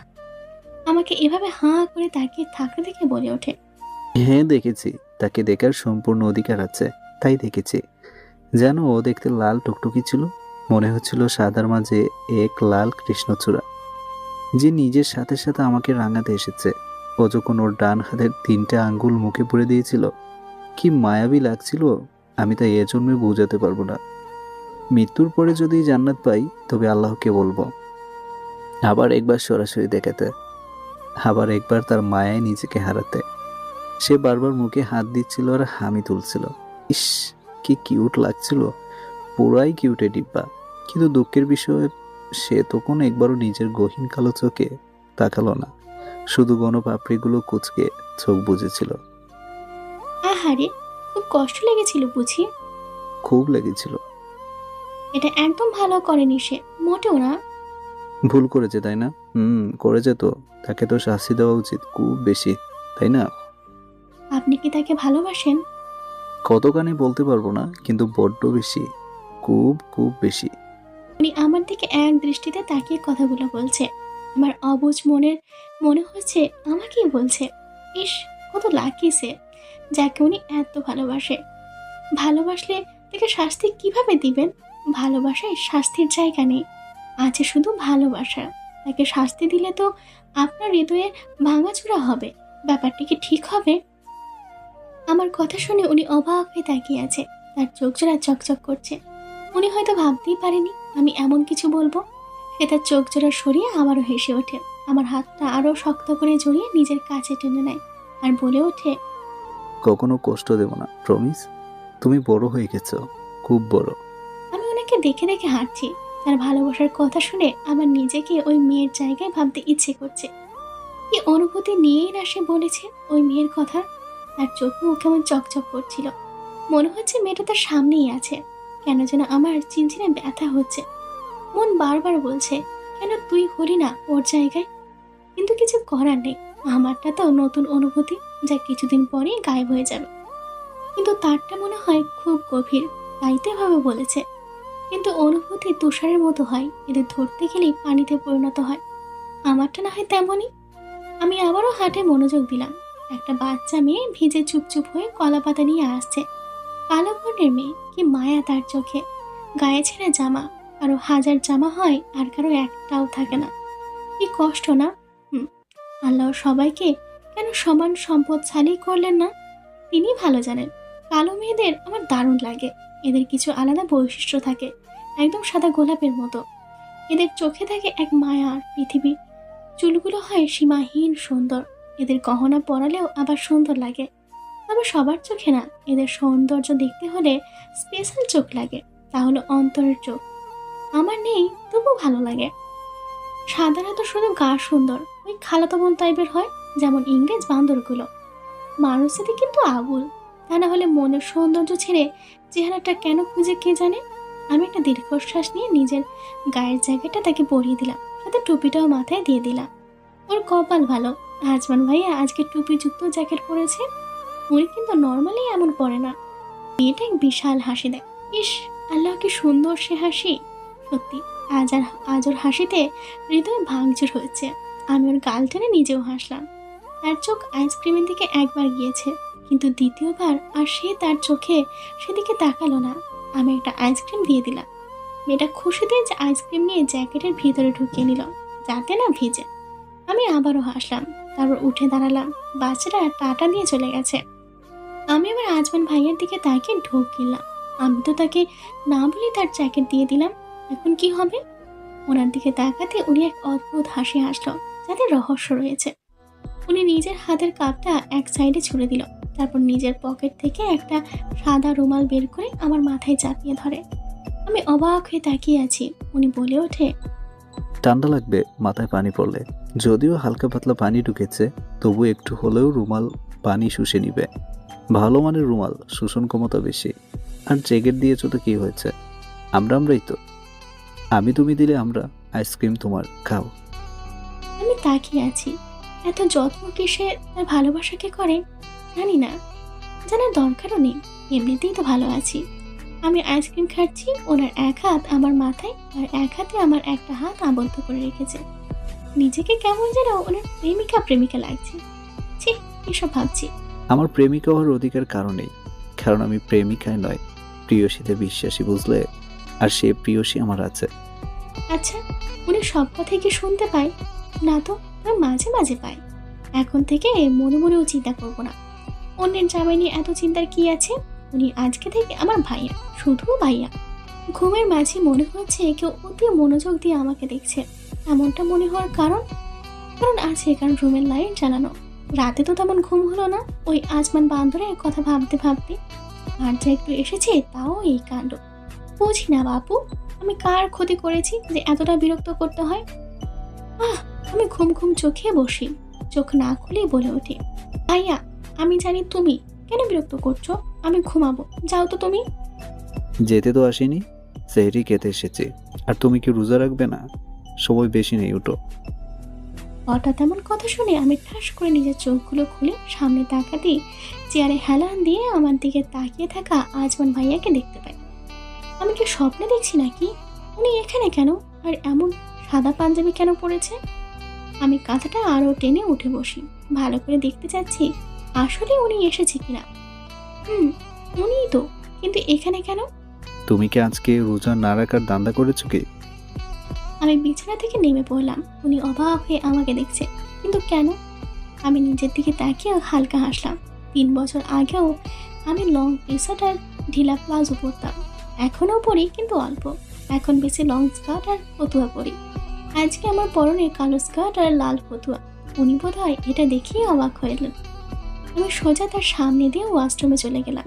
আমি এটা ভেবে অবাক হচ্ছি, আজমান ভাইয়া আর 3 বছর পরে আমাদের বাসায় সেহরি খেতে এসেছে। এটা আমাদের পরিবারের নিয়মের মতো। আসলে আমাদের আত্মীয় বলতেই তারা আছে, তাও আসল না, কিন্তু তাদের সাথে আমাদের সম্পর্কটা এমনই। এই যেমন রমজানের 15 দিন তারা আমাদের বাসায় সেহরি আর ইফতার করে, আর বাকি 15 দিন আমরা তাদের বাসায়। তারা মাত্র 3 জন, তাই একা একা করতে ভালো লাগে না, তাই এই নিয়ম। কিন্তু এই 3 বছরে এই নিয়ম পাল্টে গেছিল। তারাও আসলো না, সাথে আমরাও গেলাম না। আম্মুকে কারণ জিজ্ঞেস করেছিলাম, সে বলেছে জানে না, কিন্তু আমার মনে হয় তারা জানে, শুধু আমি বাদে। আজ থেকে আবারও সব বদলে যাবে, আগের মতো হয়ে যাবে। ভালোই, কিন্তু ওনাকে এত সামনে থেকে দেখে যদি আমার সুপ্ত অনুভূতি জেগে ওঠে, তবে তার কথা শুনে মনে হয় সে আমাকেই বলছে। কিন্তু সে তো সাদা তোয়ালে পরা মেয়েকে বলেছে। আচ্ছা, আমি কি তার সামনে তোয়ালে পরে গিয়েছিলাম? ছি, না তো। আমি আয়নার সামনে দাঁড়িয়ে আছি, ভালোই লাগে এখানে দাঁড়াতে। কেমন যেন মনে হয় এখানে আমি একা না, দুজন আছে। সে অবিকল আমার মধ্যে দেখতে, কিন্তু সে কথা বলতে পারে না, বললেও আওয়াজ আসে না। নবনীও এমন করেই আয়না দেখতো। বাবা মাও এসেছে। বাবা আয়েশ করে সোফায় বসে আছে, আর মা আম্মুর সাথে রান্নাঘরে। ও, বলাই তো হয় নাই, তাদের ছোট থেকেই বাবা মা নাকি। আমাকে আসতে দেখে বাবা এগিয়ে এসে জড়িয়ে ধরলেন। ওনার সাথে তো আমার 2 দিন পর পরই দেখা হয়, তবু ওনার হাব ভাব দেখে মনে হবে বহু বছর পরে দেখা হয়েছে। এত বড় লোকেরা কেউ বলবে না। মা তো এখনো তাঁতের শাড়ি পরে, আর বাবা আব্বুর দেওয়া শার্ট আর পাঞ্জাবি। আব্বু সেম। তাদের মাঝে এত আন্ডারস্ট্যান্ডিং বলার বাইরে। ভাইয়া আজমান ভাইয়া 2 বছরের বড়। আজমান ভাইয়া তাকে দেখলে কেমন জানি লজ্জা লজ্জা ভঙ্গিতে কথা বলে। ব্যাপারটা হাস্যকর। মা বাবা তো আমাকে মনের মাধুরী মিশিয়ে চুমু খালো, এখন সেহরি খাওয়ার জায়গাও নেই পেটে। আমি ছাদের সিঁড়ির দিকে তাকিয়ে আছি, উনি আমার দিকে তাকিয়ে আছে। নামাজ পড়ি উনি বলে ওঠে ছাদে যাবে। আমার তো প্রচণ্ড ঘুম পাচ্ছে, আর এই অবস্থায় উনি ছাদে যাবে। আরে বাবু যান না, আমারে নিয়ে কেন টানাটানি করে? সিঁড়ির দিকে তাকাতেই কষ্ট লাগছে। ইস, এটা বেয়ে বেয়ে উঠতে হবে এখন, কি যে কষ্ট। আমি একটা দীর্ঘশ্বাস নিয়ে একটা সিঁড়িতে পা রাখতে যাব, হঠাৎ আমি উপরে ভাসতে শুরু করলাম। আমি তো ভয়ে চোখ বুক একদম বুঝে নিয়েছি। উনি কানের কাছে ফিসফিস করে বলে ওঠে, আমি থাকতে তোমার কিসের এত কষ্ট আয়ু? আমি না হয় তোমার হয়ে সব বাড়ি দেব, তুমি শুধু পাশে থেকো এভাবে। আমি শটাং করে চোখ জোড়া খুলে তাকিয়ে অবাক হয়ে দেখছি উনি হালকা হাসছে, আর মাথা সরু করে সিঁড়ি দিয়ে উঠছে। উনি আবারও বলে ওঠে, গলাটা জড়িয়ে ধরলে কি ভয়ঙ্কর কিছু হবে? আমি আবারও নিজের হাত দিয়ে ওনার গলা জড়িয়ে ধরেছি। ওনাকে ইদানিং খুব কাছ থেকে দেখার সুযোগ করে দেয় উনি। ওনার এই খোঁচা খোঁচা দাড়ি, টকটকে লাল ঠোঁট, সরু নাক আর অদ্ভুত মায়ার চোখ। ইস, কি সুন্দর এই ছেলে। সাদা পাঞ্জাবিতে তাকে ভয়াবহ টাইপের সুন্দর লাগে, যাকে বলে চোখ ধাঁধানো। সে হাঁটছে তবে ধীর গতিতে। তাকে দেখে মনে হয় এই একটা সিঁড়ি সে 2 ঘন্টা লাগাচ্ছে উঠতে। আশ্চর্য, এত ধীরে ওঠার কি আছে? তার হৃৎপিণ্ড প্রচণ্ড দ্রুত ধকধক করছে। আমি গভীরভাবে তা শুনছি, আমারটাও করছে। এটা কি সেও শুনছে? জানি না, আমি তো মুগ্ধতার সাথে শুনছি। কিছু জিনিস অনেকের কাছে সাধারণ মনে হলেও কারো কারো কাছে তা অসাধারণ। কথাটা ব্যাপকভাবে আমাকে ভাবাচ্ছে, নিজের বেলায় হচ্ছে তাই। আজমান ভাইয়া ছাদের দেওয়াল ঘেঁষে দাঁড়িয়ে আছে, আর আমি রেলিং ধরে আকাশ দেখছি। আকাশটা এখন অন্ধকারে ঢাকা। সূর্য মামা নিজের আলো এখনো পৃথিবীতে ফেলেনি, হয়তো তৈরি হচ্ছে, এখনই ফেলবে ফেলবে ভাব। পাখির কিচকিচ শব্দে মনে হচ্ছে গান বাজছে। পাখিরা উড়ো চিঠির মতো উড়ছে। কৃষ্ণচূড়া গাছে পাখিরা আনাগোনা করছে। এক মনোমুগ্ধকর প্রকৃতির আলাপ আলোচনা চলছে। হালকা শীতল হাওয়া নিজের শীতলতা দিয়ে শরীরকে ঘায়েল করছে। চারপাশে ফুলের ঘ্রাণে ছড়াছড়ি। তোমার ছাদে তো সাদা গোলাপের মহল করে তুলেছো দেখছে। উনি আমার দিকে তাকিয়ে আছে। আগে কিন্তু এমন অদ্ভুত কাণ্ড তিনি করতো না, কিন্তু এখন উনি এত কি দেখে আমার মাঝে। দেওয়ালের সাথে ঘেঁষে বুকে হাত গুজে আছে। দৃষ্টি তার আমাকে ঘিরে। পাঞ্জাবির হাতাটা ভাঁজ করা, ধপধপে সাদা হাতে কালো কালো পশমগুলো খুব মানিয়েছে। ছেলেটা এত সুন্দর কেন কে জানে। একটু ছুঁয়ে দিলে কেমন হয়? ভয়ঙ্কর কিছু হবে কি? আকাশও কিন্তু সুন্দর, তাকেও তো ছোঁয়া যায় না, কিন্তু তাকে নিয়ে কত লেখালেখি, কত বলা বলি। আমি নয় ওনাকে নিয়ে একটু ভাবাভাবি করি, ক্ষতি কি? চলো তোমাকে আজ দারুণ একটা সিক্রেটস বলি। তোমার আব্বু আম্মু আর বাবা মা প্রেম করে বিয়ে করেছে জানো? এই ছেলে কি পাগল হলো নাকি? কে আজগবি কথা বলছে? মাথা ঠিক আছে তো? আমি ড্যাব ড্যাব করে তাকিয়ে আছি। আমি নিশ্চিত উনি মজা করে বলছে। আব্বু আম্মু তো আমাকে বা ভাইয়াকে কাউকে প্রেম করতে কাট কাট নিষেধ করে দিয়েছে সেই বাচ্চা আমলে। তার চাইতেও ভয়ঙ্কর ব্যাপার, আম্মু প্রতি ভ্যালেন্টাইন ডেতে আমাকে আর ভাইয়াকে গিফট দেয়। শর্ত একটাই, কোনো মেয়ে বা ছেলের কাছ থেকে গিফট নিতে পারবে না। তার এই শর্ত পূরণ করতে গিয়ে আমি আর ভাইয়া হাজারো গিফট বলে দিয়েছি। তারা কি করে এমন ভয়াবহ কাজ করতে পারে? এটা অসম্ভব, হতেই পারে না। উনি ফাউল কেন বকছে কে জানে। আমার এমন বিস্মিত চাহনি দেখে উনি বলে ওঠে, বিশ্বাস হচ্ছে না? না হওয়ারই কথা, কিন্তু কিছুই করার নেই। তারা সত্যিই অসাধারণ কাজটা করেছে। আরও একটা ইন্টারেস্টিং কথা আছে, শুনবে?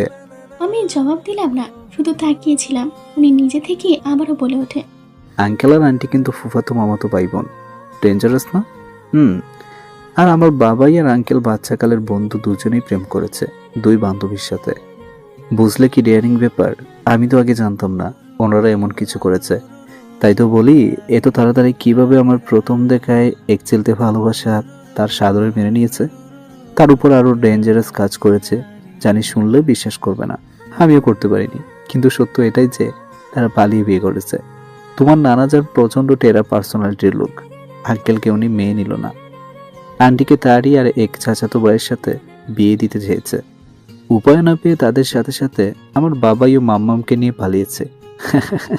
আমি কিছুদিন আগেই ভয়ঙ্কর ভালোবাসার গল্প শুনেছি। কার কাছে শুনেছেন? বাবাই আর কে, উনি বলেছে। যাই হোক, দেখো কত সুন্দর সূর্য উঠেছে। আমি তাকিয়ে আছি সূর্যের দিকে, আর উনি অবাক নয়নে আমাকে দেখছে। এত দেখার কি আছে? আকাশ পরিষ্কার হয়ে গেছে, কিন্তু আমার মনটা খারাপ হয়ে গেছে। ইস, ভালোবাসার জন্য তারা পরিবার ছেড়ে চলে কেন এসেছে? কিছু কিছু ক্ষেত্রে সেলফিশ হতে হয়, বুঝলাইও? তা না হলে নিজের সাথে সাথে অন্যকেও ভালো রাখা যায় না। তোমার আম্মুর না হয়ে অন্য কারোর সাথে বিয়ে হয়ে যেত, কিন্তু সেখানে ভালোবাসা থাকতো না। এখন তার কাছে তার পরিবার নেই, পরিবারে ভালোবাসা নেই, কিন্তু তোমার আব্বুর ভালোবাসা আছে। ভালোবাসাই ভালোবাসাকে ভালো রাখতে পারে। আমি এবার তার দিকে তাকিয়ে আছি। সূর্যের প্রথম লাল কিরণ তাকে লাল করে তুলেছে। আমি হতভম্ব নজরে তাকিয়ে আছি সামনের দিকে। কি ভয়ঙ্কর একটা কাণ্ড আমার সামনে হচ্ছে। দিলের উপরে সারফরাজ নামের ভাইয়ার কার্বন কপি আরামসে পড়ে আছে। ভয় আমার হাত পা ঠান্ডা হয়ে আসছে। সবাই ভাবে আমি ভয় পাচ্ছি ছেলেটার জন্য, ব্যাপারটা মোটেও সেটা না। আমি তো ভয় পাচ্ছি দিলের উপরে রোজদিল আফরোজকে। ও নিশ্চিত আজকে ওর স্টাইলে এই কার্বন কপিকে একদম ধুয়ে দিবে। দোয়া টোয়া পড়া উচিত ভাইয়াটার, কিন্তু সে তো জানে না এই মেয়েরা ভয়ঙ্কর কিছু। আল্লাহ, এই নিরীহ সারফরাজকে বাঁচান। ভার্সিটির ওয়াশরুমের পাশের খালি জায়গাটাতে ওকে দাঁড়াতে বলেছিলাম। আমি ওয়াশরুম থেকে বেরিয়ে এসেই এই ভয়ঙ্কর কাণ্ড দেখতে পাই। আশেপাশে কেউ নেই, ক্লাস টাইম চলছে তাই। কিন্তু এই সারপ্রাইজ ভাইয়া এখনো নড়ছে না কেন? আজব, বিগত অনেক সময় থেকে এভাবেই পড়ে আছে। দিল তো কাজুমাজু করেই চলেছে, কিন্তু যতই হোক এই পোলার সাথে তো ও পারবে না। যাই, হেল্প করি। আমি বহু কষ্টে ওনার নজর নিজের দিকে আকর্ষণ করাতে পেরেছি এবং দিলকেও দাঁড় করাতে পেরেছি। কিন্তু অবাক করা ব্যাপার, ও কিছুই করলো না। উল্টো কাজমাজু হয়ে আমার পিছনে দাঁড়ালো। আজই রামাইয়া। কিন্তু এই ভাইয়া উল্টো হেসে হেসে বলে ওঠে, লিটল পরি, তোমার জন কোথায়?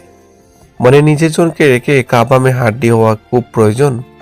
আমার মাথা ঝুঁকিয়ে আসলো অবিকল ভাইয়ার মতো। আচ্ছা, উনি কি আমার যমজ ভাইয়া নাকি?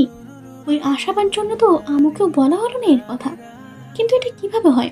একে দেখে তো ভাইয়ার থেকে 2 বছরের ছোট মনে হয়, যেহেতু আজমান ভাইয়ার বন্ধু প্লাস ক্লাসমেট। আজকে আম্মুকে বলতে হবে। দিলবার আমাকে টানতে টানতে নিয়ে এলো। কেন কে জানে ওই ভাইয়াটা সুন্দর, আমার ভাইয়ার মতো বলে কথা। যাই হোক, আগে বাসায় যাই, তবেই এর একটা ব্যবস্থা হবে। বাসায় ঢুকতেই তো মাথায় একদম আকাশ ভেঙে পড়েছে। আমার রুমে যে ভয়ঙ্কর ঘূর্ণিঝড় হানা এনেছে, এটা বেশ ব্যাপকভাবে আমি অনুধাবন করতে পারছি। আর এই কাণ্ডটা আমার একমাত্র মাতাজি করেছে। কিন্তু বিস্মিত হওয়ার বিষয় এটা যে আমার মতো এত গোছালো মানুষ এমন কেন করছে, তাও আবার আমার আলমারির সাথে কেন? ওয়াই? তার সাথে আবার চোখের জলে ভাসিয়ে দিলাম মনের ঠিকানা টাইপের ব্যাপার করছে।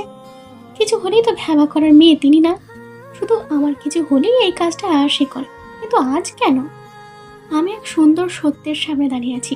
ভাবতেও পারিনি এত সুন্দর একটা পরিবার আছে আমাদের। আমি দাঁড়িয়ে আছি আম্মু তো ভ্যাবা বিলাপ করতে। আসলে আজ বহু বছর পরে নিজের ভাই আর 2 বোনকে পেয়েছে। ফিলিংসটা কান্না ছাড়া বোঝানো মুশকিল। আমি আম্মুর সাথে দাঁড়িয়ে আছি, আর আমার সামনে একজন মধ্যবয়স্ক লোক। তাকে দেখে আমার মনে হচ্ছে ভাইয়া 30 বছর পেরিয়ে বৃদ্ধা হয়ে গেছে। আহারে, কিন্তু আসলে এটা ভাইয়া না, আমার আর ভাইয়ার একমাত্র মামা। ভাইয়া যে মামার কার্বন কপি হয়েছে এটা আর বলে বোঝানো যাবে না। আমার শুধু মামা না, খালামণি এবং এক আন্টিও আছে, মানে আম্মুরা 4 ভাই বোন। আমি আমার আম্মুর বহু বছর আগের একটা সাদা জামা পরে আছি। হাস্যকর হলেও আমার বেশ ভালো লাগছে। এটা পরার ইচ্ছে বহুদিনের। জামাটা এত সুন্দর যে এখনকার সবচাইতে মডার্ন ড্রেসটাও এটার কাছে হার মানবে। আজ ভার্সিটি থেকে এসে আমি যে ঘূর্ণিঝড় দেখেছি তা হলো এই জামাটা খোঁজার জন্য। আম্মু এই জামা আমার এই ছোট্ট জীবনে একবারও পরতে দেয়নি, কিন্তু আজকে দিয়েছে। আর তার কারণ আমার সামনে। আমাদের হারানো পুরনো পরিবার নতুন করে পাওয়া। সবার সাথে সবার আলাপ হলো, কিন্তু আমার সাথে কেউ আলাপই করলো না। ব্যাপারটাই আমার কান্না পাচ্ছে। আব্বুর হাত ধরে কাঁদো কাঁদো চোখে তাকিয়ে আছি। আচ্ছা, এরা কি আমার সাথে কথা বলবে না, নাকি মেয়ে বলে পাত্তা দিচ্ছে না? ভাইয়ার সাথে তো সবাই হেসে হেসে কথা বলছে, আর আমি যে আম্মুর আর একটা বাচ্চা এটা তো আম্মুই ভুলে গেছে। আমার আম্মুর বোধহয় আমার প্রতি এবার দয়া হলো। সে অশ্রুসিক্ত চোখে আমার আর আব্বুর সামনে এসে দাঁড়ায়। সবাই তার পিছু পিছু এসে হাজির। অবাক করার ব্যাপার, এখানে ওই সারপ্রাইজ ভাইয়াও আছে, সাথে আরও 3 জন ছেলে। সবাই আমার দিকে প্রচণ্ড উৎসুক হয়ে তাকিয়ে আছে। আমি একটু বিস্মিতই হলাম। আম্মু এবার আমার হাত ধরে সামনে এনে বলে ওঠে, ও আমার মেয়ে আয়ানা হায়াত, আমরা হায়াতি ডাকি। মামা আমার দিকে একবার তাকিয়ে পিছনের 4 ছেলেকে উদ্দেশ্য করে বলে ওঠে, তোদের বোন। আমি অবাক হয়ে তাকিয়ে আছি। ছেলেগুলোর চেহারা কেমন চকচক করছে। তারা এক প্রকার দৌড়ে এসে আমাকে জড়িয়ে ধরে বলে ওঠে, তুমি আমাদের বোন? আল্লাহ, এটাই তো বিশ্বাস হচ্ছে না। আমারও তো খুশিতে পাগল হয়ে যাব। কত বছরের শখ একটা বোনের, আর আল্লাহ তা এভাবে পূরণ করবে ভাবতেও পারিনি। ও আর সো এক্সাইটেড। তুমি দেখতে একদম গুলুমুলু আর পরীর মতো সুন্দর। ইস, আমি হতভম্ব হয়ে দাঁড়িয়ে আছি, আর তারা একজন এক এক কথা বলছে। আমি এটাই তো বুঝতে পারছি, বোনের জন্য এরা পাগল, কিন্তু এদের কি বোন নেই? আমি তো কিছুই বুঝলাম না। এবার একজন সুন্দর মহিলা সম্পর্কে আমার মামি হবে, সে এগিয়ে এসে আমাকে ছাড়িয়ে বলে ওঠে, এই তোরা ওকে কি আজই আলু ভর্তা বানাবি নাকি? আর তুমি কিছু মনে করিও না, আসলে এই বাড়ির ছেলেদের বড় একটা শখ ওদের বোন হবে, কিন্তু দুঃখজনক হলেও এটাই সত্য, ওদের বোন নেই। আর তুমি একমাত্র বোন, যদিও খালাতো বা ফুপাতো বোন, বোন তো বোনই। আচ্ছা, পরিচয় করিয়ে দিই, ও রেদওয়ান, তোমার খালামণির বড় ছেলে। ওই মূলত বোনের জন্য বেশি পাগল, তা না হয় পরেই বুঝতে পারবে। আর ও সারফারাজ, তোমার মামাতো ভাই, মামার বড় ছেলে। আর ও তায়েফ, তোমার ছোট আন্টির একমাত্র ছেলে। আর বাকি দুজনের মধ্যে ও হাসান, তোমার খালামণির ছোট ছেলে। আর বাকি একজন আমার, মানে তোমার মামার ছোট ছেলে জাহিদ। আমি হাঁ করে দেখছি 5-5টা ভাইয়ের একটা বোনও নেই। আহারে, তবে ভালোই হয়েছে। ওরা যেভাবে হুমড়ি খেয়ে জড়িয়ে ধরেছে, ইস কি যে ভালো লাগছে কি বলবো। আমার এখন 6 ভাই। ইস, আর এক ভাই হলি 7 ভাই চম্পা। আজ এখানে ইফতারের বিরাট আয়োজন হচ্ছে। এই প্রথম নিজের পরিবারের সাথে ইফতার করব।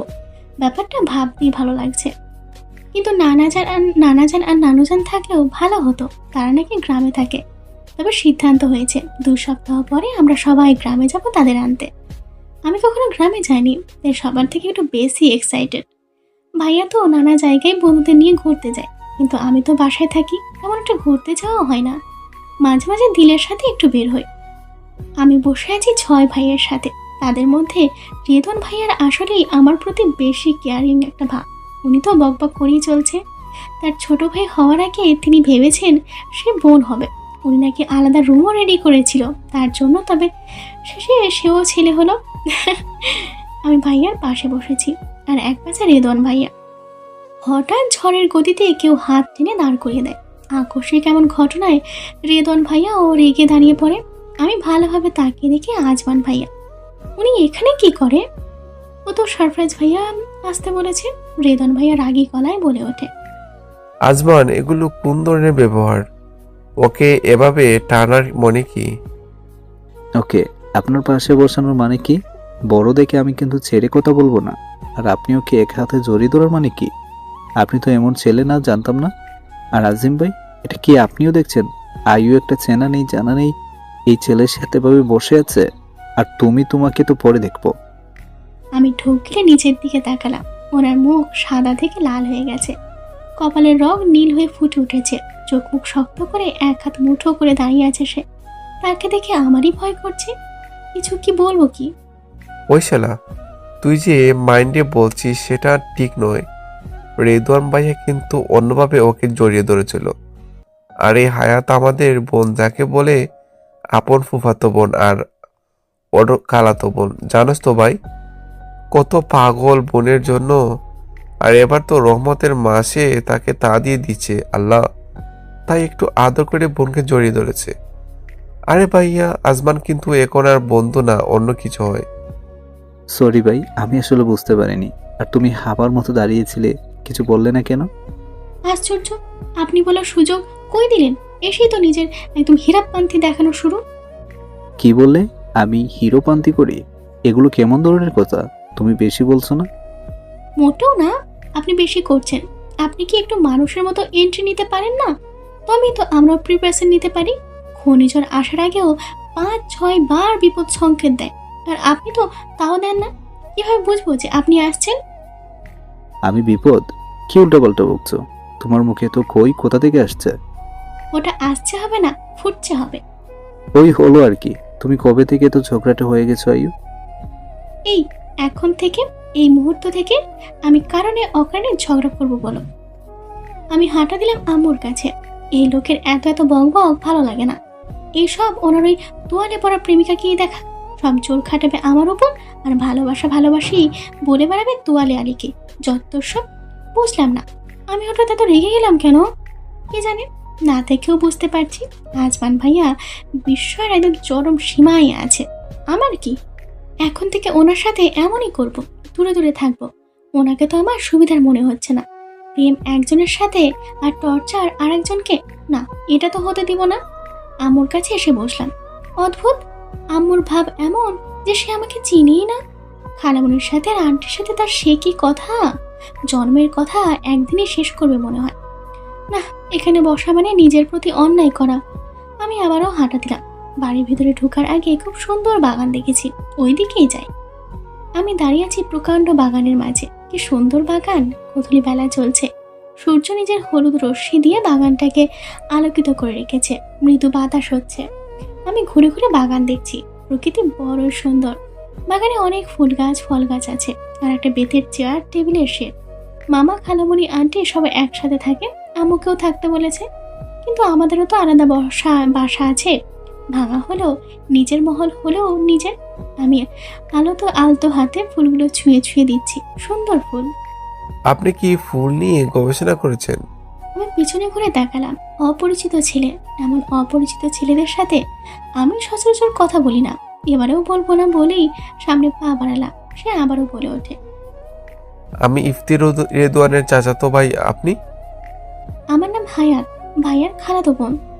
খুব সুন্দর নাম, আপনার মতোই। তো কিসে পড়েন, মানে কোন ক্লাসে? ক্লাস 13-তে পড়ি। লোকটা আবারও হাসলো। হাসা ছাড়া কি কাজ নেই নাকি? আমার মনে হলো যাওয়া উচিত। আবারও পা বাড়াতে যাবো, সে বলে ওঠে, চল চেয়ারে বসে কথা বলি। চেয়ারগুলো সুন্দর না? ও ওখানে কাজের মেয়ে রায়ালাকে বলি চা দিতে। আমি চা খাই না, আর আমি রোজাও রেখেছি। আপনি রাখেননি?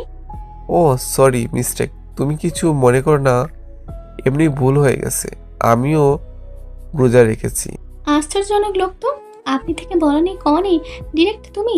আমার তো বলতে ইচ্ছে করছে আমি চা খাই না, তুই খা তোর চা। আজব লোক।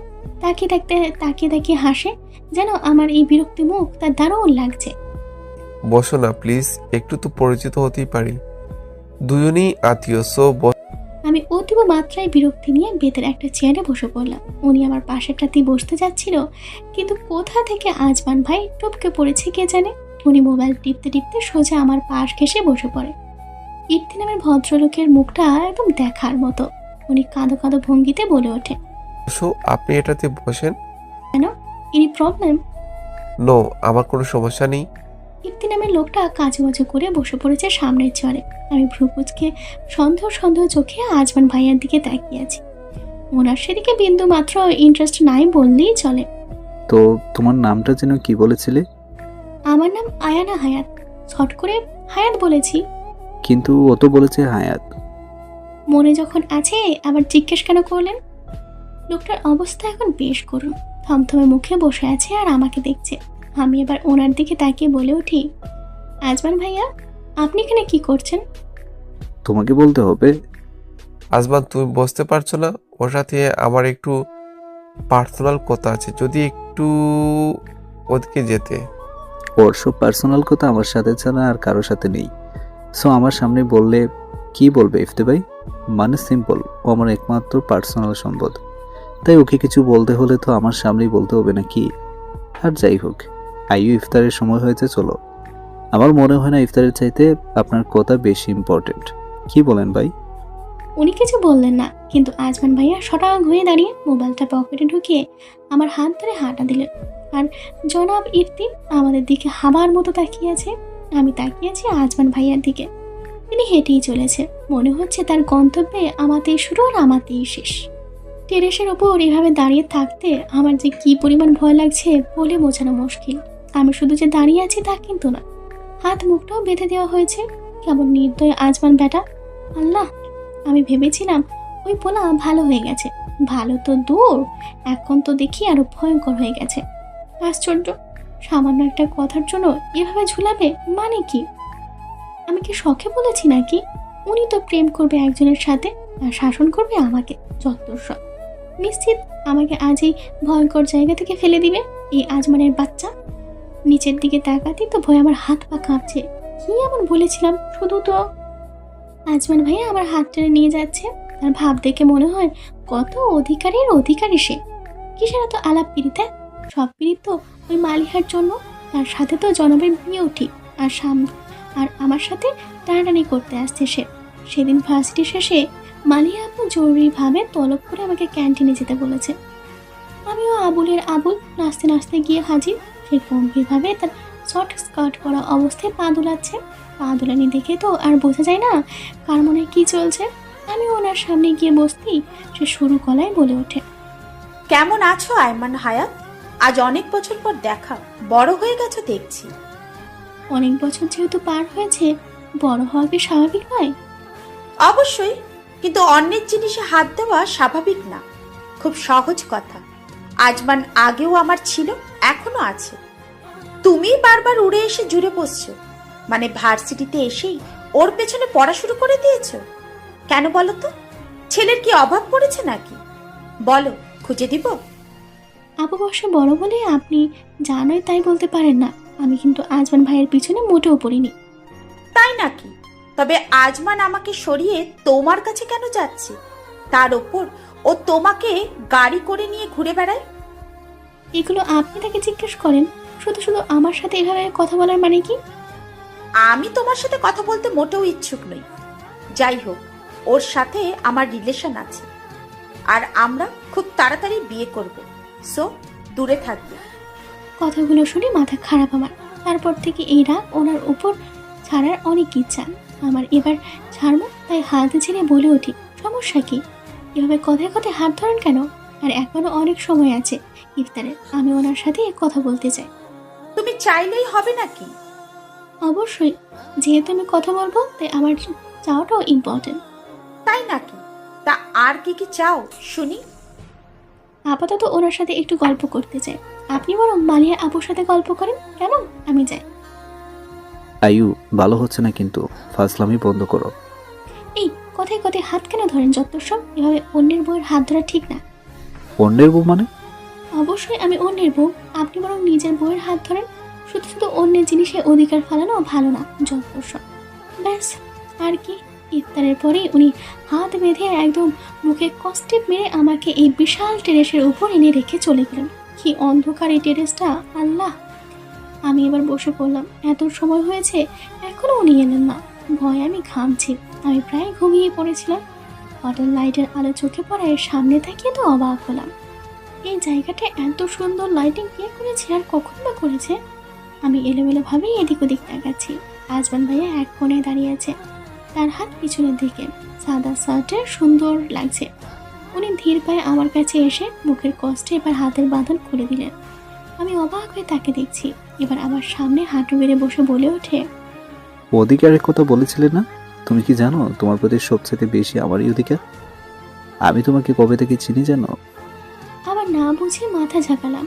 উনি এবার পা মেলে আমার সামনে বসে পড়ে, তার হাতে কিছু কৃষ্ণচূড়া ফুল দোল খাচ্ছে। আমি তাকিয়ে তাকিয়ে দেখছি, সারা জায়গায় ফেরি লাইট দিয়ে সাজানো হয়েছে, একটা ছোট্ট টেবিলও রাখা হয়েছে, হাতে কিছু ফুল আছে। উনি এবার আমার দিকে কৃষ্ণচূড়া ফুল এগিয়ে দিয়ে বলে ওঠে, ঘুমের মাঝে এক সুন্দর স্বপ্ন দেখেছিলাম। একটা মেয়ে সাদা জামা পরে আমার সামনে কোমরে হাত দিয়ে ধুলে ধুলে আঙ্গুল নাচাতে শুরু করে। হঠাৎ বাবাই আমাকে ডেকে তুলে, স্বপ্ন সেখানেই শেষ। কিন্তু কিছু জিনিস শেষ হয়ে শুরু হয়। আমার জীবনেও তাই হয়েছে। বাবাই, আমি আর মামাম হাসপাতালে এসেছিলাম আঙ্কেল আন্টির নতুন বেবি হয়েছে দেখার জন্যে। আমরা যেতেই শুনতে পাই আন্টির মেয়ে বেবি হয়েছে। আমি সবার আগে অতি আগ্রহ নিয়ে দেখতে গিয়েছিলাম, আর সবার আগে কুলে নিয়েছিলাম ছোট্ট লাল টুকটুকে তোয়ালে পেঁচানো পরীকে। ঠিক তখন থেকে আমার ভালোবাসা শুরু। আমি তখনই তোমার মায়ে আটকা পড়েছি। আমি তোমার জন্যই তোমাদের বাসায় থাকতাম, তোমার সাথে খেলতাম, আরও কত কি। কিন্তু একদিন পাশের বাসায় রাসেল নামের এক ছেলে তোমাকে কুলে নিয়েছে। তখন তোমার বয়স 2 বছর। সেটা আমার মুহূর্তেও পছন্দ হলো না। সবাইকে বলে দিয়েছি ও আমার বউ, কেউ যেন না চায় ওকে। ব্যাস, আর কি লাগে। আমি তখন থেকেই সবার মাথা নষ্ট করে দিয়েছি তোমাকে বিয়ে করব, কিন্তু কেউ রাজি হচ্ছিল না। আসলে ছোট তো, তাই আমি সুইসাইডের হুমকি দিই। আমার বয়স মাত্র 8, আর এই বয়সে এমন কাজ মাথায় এলো কিভাবে বুঝে উঠতে পারছি না। তবে তখন মনে হচ্ছে তোমাকে চাই আবার, এটাই শেষ কথা। আমার জেদের কাছে হার মেনে আমাদের বিয়ে দেওয়া হয়, দুজন একসাথে বড় হই। আমি সবসময় তোমাকে শাসনে রাখতাম, যাতে তুমি আমার প্রতি আবেগ দিয়ে দুর্বল না হও। আমি তো চাই তুমি আমাকে ভালোবাসো, তাই সব সময় একটা দূরত্ব বজায় রাখতাম। কিন্তু তুমি যত বড় হচ্ছিলে, আমার তোমাকে তো তত নিজের কাছে রাখার ইচ্ছে জাগে। কিন্তু নিজেকে কন্ট্রোল করার ক্ষমতা আমার ছিল। কিন্তু সেদিন যখন তোমাকে স্নিগ্ধ আলোতে বেজা ছুলে দেখেছিলাম, তখন তোমাকে ছুঁয়ে দেখার প্রবল আগ্রহ জাগে, যা উচিত নয়। তুমি তখনও ছোট্ট ছিলে, তাই তোমার থেকে দূরে যাওয়াই ঠিক মনে হয়েছে। কিন্তু তোমাকে একা রাখিনি। জীবনের অনেক মেয়েই আমার মনে জায়গা করতে চেয়েছে, কিন্তু তুমি তো আমার প্রথম দেখার স্নিগ্ধ পরী, যাকে আমি স্বপ্নের দুনিয়া থেকে বাস্তবে দেখতে পেয়েছি। তাকে ছাড়া অন্য কেউ আমার জীবনে কেন আসবে বলো? আমার তো শুধু তুমি হলেই চলবে। নিজের জীবনের যেমন কাউকে আসতে দিইনি, ঠিক একইভাবে তোমার জীবনে আমি কারো জায়গা করতে দিইনি। দূর থেকেই সবাইকে সরিয়েছি। সরি জান, ওই দিন তোমার হাতটা কামড়ে দিয়েছিলাম, মাথা গরম ছিল। তোমাকে কতদিন পরে এত কাছে দেখলাম, তা ওই ছেলের ফুল ছোঁয়া অবস্থায়, তাই আমি কন্ট্রোল করতে পারিনি। সরি। তুমি কেন বলোনি মালিয়া তোমাকে ওই কথাগুলো বলেছে? নিলয় না বলে তো জানতেই পারতাম না, শুধু শুধু তোমার উপর রাগ করেছিলাম। কিন্তু এখন সঠিক সময় এসে গেছে, আমি তোমাকে নিজের মনের কথা বলতে পারি। আমি তোমাকে খুব ভালোবাসি পিচ্ছি বউ। তুমি জানো আজ আমাদের 17তম বিবাহবার্ষিকী? জানো না? তুমি কিছুই জানো না। আচ্ছা জানো না বুঝলাম, কিন্তু বুঝো না কেন আমি তোমাকে কত করে চাই, কত ভালোবাসি? এতটা বোকা কেন তুমি? আমি এখনো স্তব্ধ হয়ে তাকিয়ে আছি ওনার দিকে। এতটা ভালোবাসেন উনি আমাকে, আর আমি বোকা তাকে ভাইয়া বানাবো বলে ঠিক করেছি। ইস কি কাণ্ড, ছি। তার উপর উনি আমার নিজের জামাই, ভাবতেই অবাক লাগে। সংসার না করতেই আমার 17তম বিবাহিত জীবন পার হয়ে গেছে। উনি আবারও বলে ওঠে, তুমি কি তোমার বাকি জীবন আমার সাথে পাড়ি দিতে চাও? আমি এবার আর জবাব দিলাম না। আমি এতটাই সফট যে কি বলবো বুঝতেই পারছি না। উনি এবার আমার দিকে কৃষ্ণচূড়াগুলো এগিয়ে বলে ওঠে, হে প্রিয়, আমি তোমাকে খুব ভালোবাসি, একদম কৃষ্ণচূড়ার মতো। কৃষ্ণচূড়া যেমন তার রঙকে ভালোবাসে, আমি ঠিক একইভাবে তোমাকে ভালোবাসি। আমি তোমাদের রঙিন হতে চাই। ধরবে আমার হাত, আমার জীবন রাঙাতে পা রাখবে আমার এমন রংবিহীন দুনিয়াতে। আমি কাঁদতে মোটেও চাচ্ছি না, কিন্তু চোখের পানি আপনা আপনি বেয়ে বেয়ে পড়ছে। এটা কষ্টের না সুখের অশ্রু। আমি ভাবতেও পারিনি উনি আমাকে এতটা ভালোবাসেন। তার ভালোবাসা সত্যি কৃষ্ণচূড়ার মতো। সত্যি সে তার রং পাল্টায়নি। ছোট বয়সের ভালোবাসার কোনো পরিবর্তনই হলো না। এটাই ভালোবাসা, যা কখনো রং পাল্টায় না। উনি আবার বিরক্তি ভঙ্গিতে বলে ওঠে, তুমি কাঁদছো কেন আয়ু? তোমার কি আমাকে পছন্দ না? পছন্দ না হলে সমস্যা নেই, তুমিও সিঙ্গেল থাকবে, আমিও। সারা জীবন এভাবেই থাকতে হবে, বুঝলে কত কষ্ট? তোমার জন্য সব কষ্ট নিতে রাজি। কিন্তু হ্যাঁ, তুমি ভেবো না আমাকে পছন্দ না বলে অন্য কাউকে জীবনে এন্ট্রি দিতে পারবে। তোমার সব জুড়ে শুধু আমি। এবার ভাবো, এভাবেই জীবন কাটাবে নাকি আমার সাথে থাকবে? Choice is your. না না, আমি আপনার সাথেই থাকবো। উনি এবার হুহা করে হেসে আমাকে জড়িয়ে নেয় নিজের বাহুতে। আমি কচ্ছপের মতো মাথা বের করে বলে উঠি, মালিয়া আপু আপনাকে অনেক ভালোবাসে। সবাই আমাকে ভালোবাসলে তো আমি সবাইকে বাঁচতে পারবো না। আর এই জীবনে আমি শুধু একজনকেই ভালোবেসেছি, সে হলো তোয়ালে পরি। আমার তো এই তোয়ালে পরা পরি হলেই চলবে। আমি আবেশে তার বাহুতে মাথা রেখে আছি, কৃষ্ণচূড়াগুলো আমার হাতে। ভালোবাসা সত্যি এক অদ্ভুত জিনিস। তা না হলে তো উনি এতগুলো বছর আমার জন্য অপেক্ষা করতো না। আসলে ভালোবাসার মানুষের জন্য অপেক্ষা করতে হয়তো আনন্দ আছে। আমারও শুধু এমন একজন ভালোবাসার মানুষ হলেই হবে। শুধু আপনি হলেই চলবেন মিস্টার আজমান ভাইয়া। চোখের ওপর মিষ্টি রোদের আনাগোনা। রোদের প্রথম উজ্জ্বল হলুদ আভাটা মুখে পড়তেই আমার চোখ নড়ে চড়ে ওঠে। বিরক্তি নিয়ে আমি কিঞ্চিত চোখ মুখ খিচে আধো আধো চোখে তাকিয়ে পরিবেশ বোঝার চেষ্টা করছি। ঝিমঝিম চোখে তাকাতেই বুঝতে পারছি আমি আমার নিজের একমাত্র মালিকানায় প্রতিষ্ঠিত রুমে আছি, যদিও প্রতিষ্ঠাতা আমি না। চোখ কসলাতে কসলাতে আমি উঠে বসলাম। হঠাৎ মনে পড়ে যায় এটা তো আমার রুম, কিন্তু আমি তো এখানে থাকার কথা না। আজমান ভাইয়ার কথা মনে পড়তেই আশেপাশে চোখ বোলাতে শুরু করলাম। আমি তো তার সাথে টেরেসের উপর ছিলাম, কিন্তু এখানে কিভাবে এলাম? তাহলে কি আমি স্বপ্ন দেখেছি? কিন্তু আমার তো তা মনে হয় না। ঢুলঢুলু পায়ে উঠে দাঁড়িয়ে ওয়াশরুমের দিকে পা বাড়াতেই বেড টেবিলে আমার কালকের সেই কৃষ্ণচূড়াগুলো চোখে পড়ল।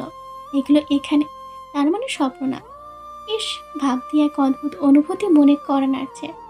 আমি ধীর পায়ে হেঁটে ফুলগুলো ছুঁয়ে দিতেই তার নিচে নীল কাগজ দেখতে পেলাম। হাতে নিয়ে ভাঁজ খুলতেই কালো কালিতে খুব সুন্দর হাতে লেখা ভেসে উঠেছে। যে ব্যক্তির এই লেখা, সে আসলে পৃথিবীর সবচেয়ে সুন্দর হাতের লেখার অধিকারী। সুন্দর হাতের লেখার জন্য ছোটবেলায় স্যাররা যে 5 নম্বরের লোভ দেখাতো, তা এই লেখক অনায়াসে নিজের করতে সক্ষম। আমি এবার পড়তে শুরু করলাম। প্রেয়সী, এটা মোটেও ঠিক করলে না। জীবনে প্রথম প্রেম ব্যক্ত করি মানুষ লিপ কিস করে, আর আমি হালকা ঝুঁকিয়ে দেখলাম আমার প্রেমলতা ঘুমিয়ে আচ্ছন্ন। It's not good baby. কোথায় ভেবেছি একসাথে কেক কাটবো, খাওয়া দাওয়া করবো, আর একটা দুইটা টুপুস টাপুস চুমো খাবো, আর তুমি সব কিছুতে একগুচ্ছ আবেগে ঘুম ঢেলে দিল। বলো তো কিভাবে পারলে? একটু মায়া হলো না আমার ওপর? তুমি বড্ড হার্টলেস আয়ু। একটুও তো মায়া দেওয়াকে কাজে লাগাতে পারতে। কালকে কত প্ল্যানিং ছিল জানো? এটা ঠিক করলে না, একদম বুকের বাঁ পাশে চুয়েছে। কিন্তু সব কিছুর ঊর্ধ্বে যা দিলে তাতে তো আমি ফিদা। তোমার ওই ঘুমন্ত মুখ, ইস, বারবার ছুঁয়ে দিতে ইচ্ছে করেছে, কিন্তু ছুঁইনি। যদি তোমার মিষ্টি ঘুম আমার দুষ্টু আবেগে ভেঙে যায়, তখন তো আরো কষ্ট লাগবে, বুঝলে? হৃদয় ভাঙচুর হবে। তুমি তো আমার 18 আবেগ নগ প্রাণলতা। তুমি আমার 6 কোটাও জাগিয়েছো ব্যথা, যা ক্রমশ বাড়িয়ে করছো ঝাঁঝরা। হৃদয়ের ফটক তোমাতেই বন্ধি, তোমাতেই আমি কৃষ্ণচূড়ার সাথে করিয়াছি ভালোবাসার সন্ধি, বুঝলে? ও তুমি সবই দেরিতে বুঝো, যেমন আমাকে বুঝেছো 19-এর শেষ কোটায় এসে। তুমি এক ভয়ঙ্কর আবেগ, যাতে নিজেকে জড়িয়ে এখন আমি সব হারা। এবার তো বুঝলে? নাকি এখনো কনফিউশন ফিলিংস হচ্ছে? যে ফিলিংসই হোক, তাড়াতাড়ি ভার্সিটিতে এসো। আমার হৃদয় তো বহু আগে ছিন্ন বিচ্ছিন্ন করেছ, এখন তো দেখছি বেচারা বই খাতাকেও ছিন্ন ভিন্ন করার প্ল্যান আছে। ওইসব বাদ দাও, রেডি হও আর চলে আসো। আর সরি, দেখা না করে চলে এসেছি। আসলে তুমি যে ঘুম দিয়েছো কি বলবো। টেরেস থেকে কোলে করে নামানোর সময়ও তুমি একটুও নড়াচড়া করলে না। কত আবেশে আমার শার্ট খামচে ঘুমাচ্ছিলে। ইস, আমি তো জীবন পার করতে পারতাম এভাবে। এত এত কিউট আবেগ জড়িত ঘুম হিটলারও ভাঙাতে পারবে না। আর আমি তো এই ঘুমের সদ্য হওয়া নতুন প্রেমিক। এটা তো আমার জন্য অসম্ভব ছিল। সবশেষে একটাই বলার আছে, ভালোবাসি বোকা পিচ্ছি বউকে। আবার বোকা বলছি বলে গাল ফলাবে না প্লিজ। বাই। আমি এখনো চিঠির দিকে তাকিয়ে আছি। একবার নাকের সামনে নিয়ে জোরে নিঃশ্বাস নিয়ে দেখছি তার ছোঁয়ার ঘ্রাণ পাওয়া যায় কিনা। সত্যিই পাওয়া যাচ্ছে। এজন্য এক অজানা অনুভূতিতে আমি সিক্ত, যা ক্রমশ বাড়িয়ে দিচ্ছে এ মনের ধুকপুকানি। আমি ভার্সিটির মাঠের এক সাইডে বট গাছের ওপর পা ঝুলিয়ে বসে আছি।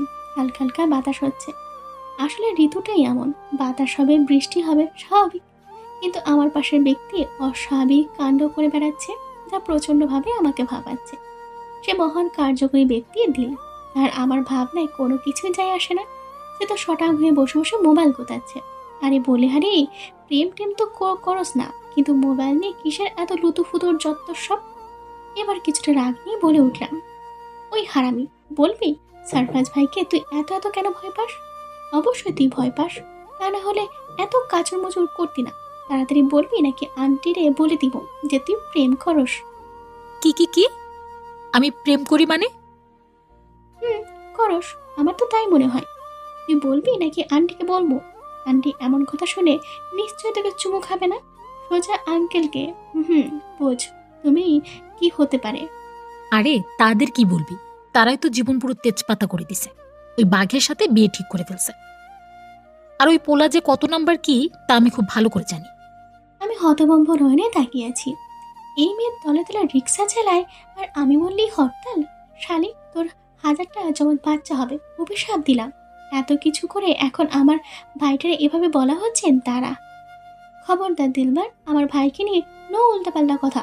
আমার ভাইয়ের চরিত্র ফুলের মতো পবিত্র, বুঝলি? তুই তো লাকি রে, ও তোর জামাই। ওয়াও, তুই হবি আমার ভাবি। ইস, কি মজা। দেখ, সব ভাবির মতো কুটনামি করবি না কিন্তু, তা না হলে তোরে আমি তুলে আছাড় দিব, বুঝলি? আয় এদিকে আয়, আগে হাক করব। তুই এখন থেকে আমার দিলবার ভাবি। দিলবার দিলের মুখটা দেখার মতো। ওর মতো ডেঞ্জারাস মেয়েকে এমন সিচুয়েশনে ফেলতে পারাই বড় ব্যাপার। আমার ভাইটার কপালে যে কি আছে আল্লাহ মালুম। এই মেয়ে তাকে মারতে মারতেই বেচারা হাড্ডি টাড্ডি ভেঙে গুঁড়িয়ে দিবে। আহারে। আমি আবারও পা ঝুলানোতে মনোযোগ দিলাম, কিন্তু বেশিক্ষণ পারলাম না। হঠাৎ ঝড়ের গতিতে ওই দিনের ইফতি নামের সেই ব্যক্তি হাজির। আমি তো অবাক হয়ে দাঁড়িয়ে পড়েছি। সে খুশিতে গদগদ হয়ে বলে ওঠে, আরে হায়াত, কেমন আছো? ভালো, কিন্তু আপনি এখানে? আরে আমি এই ভার্সিটির নতুন টিচার। আসলে আমি আগেই জয়েনিং লেটার পেয়েছি, কিন্তু ভেবেছিলাম চাকরিটা করব না। আমি এখনকার পুরাতন স্টুডেন্ট, তো তাই সবাই বলেছে করতে, তাই করব বলে এসেছি।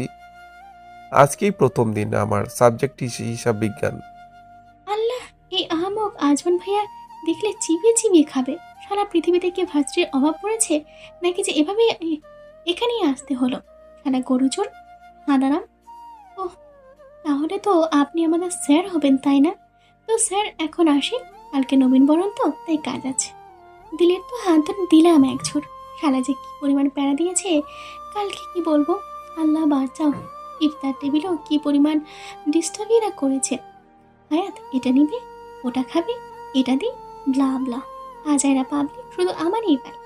আমি সারা ফার্স্টে ওকে ঝুঁকি দিয়ে আজমান ভাইকে খুঁজে পেলাম। সে অডিটোরিয়ামে গিটার নিয়ে বিজে বসে আছে। ধীর পায়ে তার পাশে দাঁড়াতেই সারফরাজ ভাইয়া এসে জড়িয়ে ধরে বলে ওঠে, লিটল পরি, কেমন আছো? শুনো, আজ থেকে প্যাকিং শুরু করো। কিছুদিন পরেই আমরা চাঁদপুরে যাব। চাঁদপুর কেন ভাইয়া? আরে রানু বাড়ি চাঁদপুর। ও, লঞ্চে করে যেতে হয় বুঝি?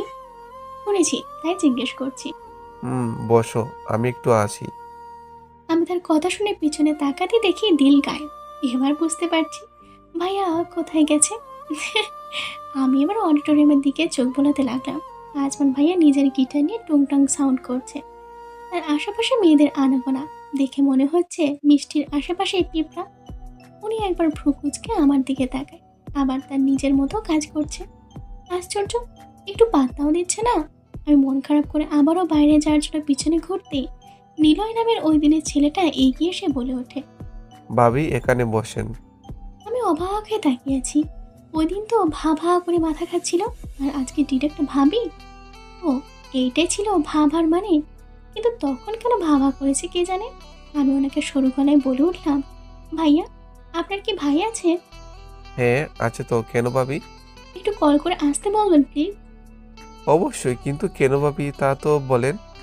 ও, আসলে উনি তো আমার জামাই, তাকে একটু দেখাবো, সাথে এখনই বিয়ে করে আপনার লিগ্যাল ভাবি হব।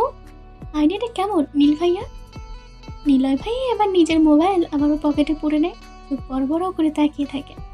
2-3টা শুকনো ঢোকও গিলে তারপর বলে ওঠে, কি যে বলেন ভাবি, আপনার ভাইয়া না মনে? আপনার জামাই তো এখানে আছে, আমি বরং যাই, পরে দেখা হবে ভাবি। আল্লাহ হাফেজ। নিলয় ভাই তো গেল। আমার খুব হাসি পাচ্ছে। আসলে এত এত দুঃখের মাঝে উনি একটু হাসাতে পেরেছে। আহারে আমি বেচারি। দুলের বাচ্চাটাও ধোকা দিল। কিভাবে পারলো নিজের বিয়ার কথাটা বলে গিলে যেতে।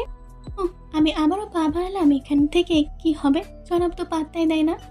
আমি হাঁটা দিতে গিয়েও বুঝতে পারলাম কেউ আমার ওড়না ধরে রেখেছে।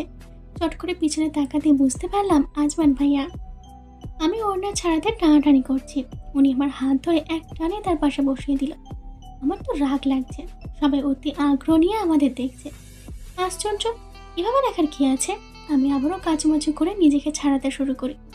উনি আবার আমার কানের কাছে এসে সামনে তাকানো অবস্থায় ফিসফিসিয়ে বলে ওঠে, বিয়ে করার কি খুব শখ হয়েছে? আমাকে তো একেবারে শেষ করেই করেছ। কত কত দুঃখ বুঝলে না, তার আগেই উল্টোপাল্টা কথা না। দাঁড়াও দেখাবো, আগেরটা শাস্তি আগেরটা, পরেরটা পরে। আমি হাঁ করে তাকিয়েছি। উনি টুংটাং করে গিটার বাজিয়ে ওঠে। এটা কি হলো? আমি আবারও আগে কিছু করেছি নাকি? আমি এবার ভয়ে কাচুমাচু করছি। উনি আবারও বলে ওঠে, গিটার বাজাবে? আমি তো পারি না বাজাতে। পারি না বলতে কিছু নেই আইয়ু, আমি শিখিয়ে দেব। তোমার না খুব শখ ছিল? উনি নিজের বাহু থেকে গিটার খুলে আমাকে পরিয়ে দিল। আমি অবাক হয়ে তাকিয়েছি। এটা কোনো নর্মাল গিটার না, এটা আজমান ভাইয়ার সবচাইতে প্রিয় গিটার, ওনার দাদার দেওয়া শেষ গিফট। এটা উনি কাউকেই ধরতে দেয় না। আমি তো ভয়ে কখনো ধরতামও না। একবার ওনার এক বন্ধু ধরেছে বলে উনি তাকে সে লেভেলের মার দিয়েছিল। আমি তো ভয়ে তারপর থেকে এই গিটারের আশেপাশেই আসি না। ওনাকে তো বাবা দামি দামি গিটার কিনে দেয়, কিন্তু এটা তার সবচাইতে প্রিয়। আর এটা উনি আমাকে পরিয়ে দিল। আমি তো হতবাক। উনি আমার ডান হাতের আঙুল দিয়ে গিটারের মাঝে তার আর বাম হাত দিয়ে গিটারের উপরে পিনগুলোতে রেখে দিয়ে বাজাতে শুরু করে। আমি এখনো অবাক। সবাই আমার দিকে তাকিয়ে আছে। হাত দিয়ে বাজাতে ব্যথা লাগছে তাই না? আমি বাজাই, তুমি উপরে পিনগুলো বাজাও। মানে বুঝতে পারছো? আমি মাথা জাগালাম। উনি আমার সব ব্যথা নিজের কেন করতে চায়? ভালোবাসা মানে কি এটা? আমি তাকিয়ে আছি তার দিকে। কোত্থেকে মালিয়া আপু এসে চেঁচিয়ে বলে ওঠে, আজমান, তুমি এই গিটার ওকে ধরতে দিলে কিভাবে? আমি ধরেছিলাম দেখে তুমি অনেক ছাড়ি দিয়েছো, আর এখন ওকে বাজাতে দিচ্ছ? যদি ছিঁড়ে ফেলে বা ভেঙে ফেলে? ফেললে ফেলবে, আমার জিনিস ভাঙলে ভাঙবে, কার কি? আজমান ভাইয়া ভাবলে সেইভাবে কথাটা বললো। মালিয়া আপুর তা মোটেও পছন্দ হলো না। আমি তো তার লাল লাল মুখ থেকে ভয় পাচ্ছি। সব মেয়েরা এবার নিজেদের আগ্রহ আরও 2 ধাপ বাড়িয়ে দিল। এদিকে কেননা এখানের সব ভাইয়া আপুরা সিনিয়র, সবারই চোখ এখন আমাদের দিকে। তারা হয়তো এটা বুঝতে চাচ্ছে আজমান ভাইয়া আমাকে কেন তার এত মূল্যবান বস্তু ধরতে দিয়েছে। আমি আবার আজমান ভাইয়ের দিকে তাকালাম। উনি তো আমার আঙুল নিয়ে খেলতে বিজি। আমি হতভম্ব হয়ে তাকিয়ে আছি তার দিকে। এবার উনি বলে ওঠে, তোমার আঙুলগুলো খুব সুন্দর আইয়ু, আগে কেন খেয়াল করলাম না? চিকন চিকন গোলাপি গোলাপি আঙুল, ইস কত কিউট। আমি আর কি বলবো, সবার আতঙ্কিত মুখ দেখতে বাকি। আর উনি দেখুক আমার আঙুল জনমের মতো। সবার আতঙ্ক থেকে বেঁচে ফিরেও আমি আর এক আতঙ্ক অবস্থার মুখে পড়লাম। আল্লাহ, এটা কি চলে? আমার দিলবারকে ভাইয়া অতীব ভালোবাসায় দেয়ালের সাথে চেপে ধরে তার সামনে দাঁড়িয়ে আছে। দিলের অবস্থা তো শোচনীয়। বেচারি হাত মোচড়াতে মোচড়াতে অবস্থা খারাপ। আর ভাইয়া সে তো হেসে একদম কুটা কাটা। আমি আগ্রহের মাত্রা 2 ডিগ্রি বাড়িয়ে দিয়ে তাকিয়ে আছি। তাদের কথা শোনা যাচ্ছে, দিনের একটাই কথা। আই আই হাত ছাড়েন, ভালো হবে না বলে দিচ্ছি। আমি কিন্তু ক্যারাটে চ্যাম্পিয়ন, মেরে একদম মাথা ফাটিয়ে দেবো। অবশ্যই, পাঠ কেন নয়, তুমি আমার একমাত্র বউ, আর একমাত্র বউ পিটাবে, এটা স্বাভাবিক। আমি তো আশ্চর্য চোখে দেখছি আর মনে মনে বলছি, আব তেরা ক্যা হোগা দিলবার। দিল এমন একটা চিজ যে কি বলবো। ছেলেরা প্রপোজাল দিতে আসলেই ধারাম ধারাম করে পিটা। ওহো, কি ভয়ঙ্কর ব্যাপার। শুধু যে ছেলেগুলোরা পিটাতো তা নয়, যে তাকে ডেকে নিয়ে যাবে তাকেও মেরে অবস্থা খারাপ করে দেয়। আমিও একবার খেয়েছিলাম সেই মেয়ের এমন ভয়াবহ অবস্থা, ভাবা যায়। দিল এবার চুপসে গেছে। ইস, কিন্তু বিরক্তিকর ব্যাপার, কেউ অতি বিরক্তি নিয়ে বারবার আমার পিঠে হাত দিয়ে ডাকছে। আমি বারবার হাত ছড়িয়ে দিচ্ছি আর সে বারবার দিচ্ছে। আশ্চর্য, যখন ইন্টারেস্টিং জিনিসই এত মন দিয়ে দেখছি আর তখনই তো বিরক্ত কোথা থেকে এসে হাজির। আমি আবারও বিরক্তি নিয়ে হাত ছড়াতেই কেউ কানের কাছে ফিসফিস করে বলে ওঠে, জি আইউ, নিজের ভাইয়ের পার্সোনাল ব্যাপার এভাবে দেখতে নেই। আমি তড়াৎ করে তাকিয়ে দেখি আজমান ভাইয়া। আমি তো চিৎকার দিব বলে মুখ হাঁ করতেই আজমান ভাইয়া মুখ চেপে পাশের খালি রুমে নিয়ে গেলেন আর বলে ওঠেন, ডোন্ট শাউট বেবস। আমি করে মুখ ছাড়াতে বলছি। উনি মুখ ছেড়ে বলে ওঠে, ও সরি। এবার মুখ চেপে ধরার মানে কি? হ্যাঁ, আর বিরক্ত করছেন কেন? কি ইন্টারেস্টিং পার্ট চলছে। ইস, আপনার জন্য মিস। আবার এসব, ছি আইউ, ব্যাপারটা খুবই বাজে। নিজের ভাইয়ের রোমান্টিক সিন দেখার কি দরকার? দরকার আছে, ওটা শুধু ভাইয়ের রোমান্টিক সিন না, ওটা দিলেরও ব্যাপার। আপনি ভাবতে পারবেন না ও তলে তলে কি করে। শালি আমি আবার উল্টাপাল্টা কথা। এমন কিছুই না সারফারাজ, ওকে পছন্দ করে তাই ডিরেক্ট বিয়েতে চলে গেছে। আপনি জানেন উনি কোথায় দেখেছে ওকে, মানে পরিচয় কিভাবে? একদিন তোমাকে দেখতে গিয়েছিলাম, তখন সারফারাজও ছিল। তখন তোমার সাথে ওকে দেখেই সারফারাজের পছন্দ হয়ে গেছে। ব্যাস, শালা আমার জন্য মেয়ে পাইছে বলে কিনা। আমি যদি জানতাম তুই আমার বোনের পিছনে ঘুরোস, তবে কিন্তু তোকে পিটাইয়ে 12টা বাজাতাম। শালা বন্ধু মানেই হারামি। আজমান ভাইয়া হাসছে। পাশের জানালা দিয়ে রোদের আলো ঢুকছে, যা ওনার মুখে বাড়ি খেয়ে এক অপূর্ব সৌন্দর্য সৃষ্টি করছে। ওনাকে খুব সুন্দর লাগছে, যেন রোদের আলোয় চিকচিক করা বালুকণা। ইস, আজমান ভাইয়া এবার নিজের হাসা বাদ দিয়ে আমার দিকে এগিয়ে আসে। আমি তো অবাক হয়ে তাকিয়ে আছি। আর একটু এগিয়ে আসতেই আমার প্রাণ উড়ে যায়। ভাইয়ের রোমান্টিক সিন দেখার চাইতে নিজে ক্রিয়েট করলে কেমন হয়? খুব ইজি, তুমি আর আমি মিলে আমরা। আমি দেয়ালের সাথে ঘেঁষে দাঁড়িয়ে আছি আর উনি আমার দুই পাশে হাত দিয়ে রেখেছে। আমি ভয়ে আরও 2 কদম পিছাতে গিয়ে বুঝতে পারছি জায়গা নেই। আছে, এখানে অনেক বেশি আছে। আমি হতভম্ব হয়ে তাকিয়ে আছি। উনি এবার আরও 1 কদম এগিয়ে এসে দাঁড়িয়েছে। ভয়ে তো এবার আমার হাত পা কাঁপছে, কানগুলো দিয়ে আগুন বের হচ্ছে, গাল নাক জ্বলে যাচ্ছে টেনশনে। নিশ্চয়ই লাল হয়ে গেছে, আমার গলা শুকিয়ে আসছে। উনি এবার তার মুখ আমার মুখের একদম কাছে নিয়ে আসতেই আমি চোখ মুখ খিচে বন্ধ করে নিয়েছি। ঘামগুলো হেজাবের কোনা বেয়ে গাল দিয়ে গড়িয়ে পড়ছে, হাত পা কাঁপাকাঁপি করছে। আচ্ছা, উনি কি সাংঘাতিক কিছু করবে? করতেও পারে, উনি তো আজমান ভাইয়া, তার দ্বারা সবই হয়। অনেক সময় হয়ে গেছে কিন্তু কিছুই হচ্ছে না। মানে আমি একটু উল্টোপাল্টা ভেবে বসেছি। আচ্ছা, উনি কি চলে গেছে? ওই, আমি তো ওনার নিঃশ্বাসের গতি মাপতে পারছি। আমি হঠাৎ ঠাস করে নিজের চোখ জোড়া খুলে তাকালাম। উনি আগের মতোই দাঁড়িয়ে আছে। তার সাদা আবরণে আবৃত চোখের মাঝের কালো মণি খুবই আকর্ষণীয় লাগছে। দেখে মনে হচ্ছে সাদা আকাশের কালো চাঁদ। ইস, কি মায়ার চোখ তার চাহনি নেশা ধরানোর মতো। আমি তাকিয়ে আছি। এ চোখে হারাতে কোনো মেয়েরই বেশি সময় লাগার কথা না। আমি তাকিয়ে আছি তো আছি। এবার মনে হচ্ছে কোমরে কেউ হাত দিয়েছে। ভালো করে তাকানোর আগেই আজমান ভাইয়া খুব জোরে আমার কোমর জড়িয়ে আমাকে তার আরও একটু কাছে নিয়ে আসে। এবার আমি ভয়ে আবারও চোখ কুঁচকে নিয়েছি। হঠাৎ ছোট্ট একটা শব্দ কানে ভেসে আসে, সাথে সাথে আমার কপালে নরম কিছুর অনুভব হয়। আমি তাকাতেই বুঝতে পারি উনি আমার কপালে চুমু খেয়েছে। উনি কিছুটা সরে এসে হু হা করে হেসে ওঠে, চোখ বুঝে হাসছে সে। তুমি কি ভেবেছিলে বেবি? আমি লজ্জায় মাথা নিচে নামিয়ে ফেললাম। আসলে আগে উল্টাপাল্টা ভাবা উচিত হয়নি। আমি এমনি আগে মানুষকে না চিনেই মন্তব্য করি, ডাফার একটা। এতটা ভয় দেখানোর মানে কি? এটা তো ট্রেলার ছিল। ওই ইফতি নাকি টিফতির সাথে আর যদি দাঁত কেলি হেসে হেসে কথা বলতে দেখি, তবে আর কি করতে পারি? ভাবো জানেমান, ইস, বয়ে তো তুমি লাল হয়ে গেছো, একদম আগের তোয়ালে পিচ্ছির মতো। উনি আবারও হেসে উঠল। আশ্চর্য, এত হাসার কি আছে? উনি নিজেই ভয় দেখিয়ে যান যাই যাই টাইপের অবস্থা করেছে। উনি হাসি থামিয়ে বলে ওঠে, আরও কি রোমান্টিক সিন দেখার আছে নাকি যাবে? আমি আজমান ভাইয়ের গাড়ির সামনে দাঁড়িয়ে আছি। এটাই বলা হয়েছে করতে, মানে দাঁড়িয়ে থাকতে। আজমান ভাইয়া সানগ্লাস হাতে নিতে নিতে এগিয়ে এসে বলে ওঠে, দাঁড়িয়ে আছো কেন, চলো। আপনি তো বলেছেন দাঁড়িয়ে থাকতে। ভুকা পিচ্ছি বউ আমার। এই কথায় কথায় বোকা পিচ্ছি বলবেন না। আমি কি পিচ্ছি নাকি? 18+, বুঝেন কত বড়? আমি সিটে বসতেই উনি পিছনের সিট থেকে একটা ঝুড়ি হাতে ধরিয়ে দিল। তারপর পাশের সিটে বসে বলে ওঠে, খোলো। আমি অতি আগ্রহ নিয়ে খুলতেই এক ঝুড়ি চুড়ি দেখতে পাচ্ছি, সব কাচের। ইস, কি সুন্দর! আপনার মনে আছে আমার কাচের চুড়ি প্রিয়? তোমার সাথে যুক্ত কিছু ভুলা অসম্ভব। এটা তোমার 17তম এন্ডিং অ্যানিভার্সারি গিফট। আরও একটা জিনিস আছে। বলি পকেট থেকে একটা বাক্স বের করে তা থেকে সবুজ পাথরের একটা আংটি হাতে নিয়ে বলে ওঠে, এইসব আমার নিজের টাকা দিয়ে কিনা।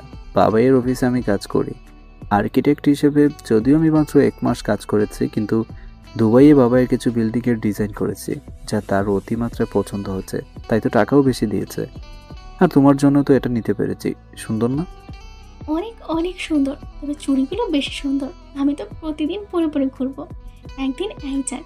ইস, কত কত কিউট! উনি হাতে আংটি নিয়ে আশ্চর্যভাবে আমার দিকে তাকিয়ে আছে। মনে হয় আমি ভয়ঙ্কর কিছু বলেছি। আমি একটু নিচু গলায় বলে উঠি, কিছু কি ভুল বলেছি? উনি হেসে ওঠে আমার হাতটা টেনে নিয়ে সবুজ পাথরের আংটিটা পরিয়ে দিয়ে বলে ওঠে, না, কিন্তু তুমি কি জানো এটা কি পাথরের তৈরি?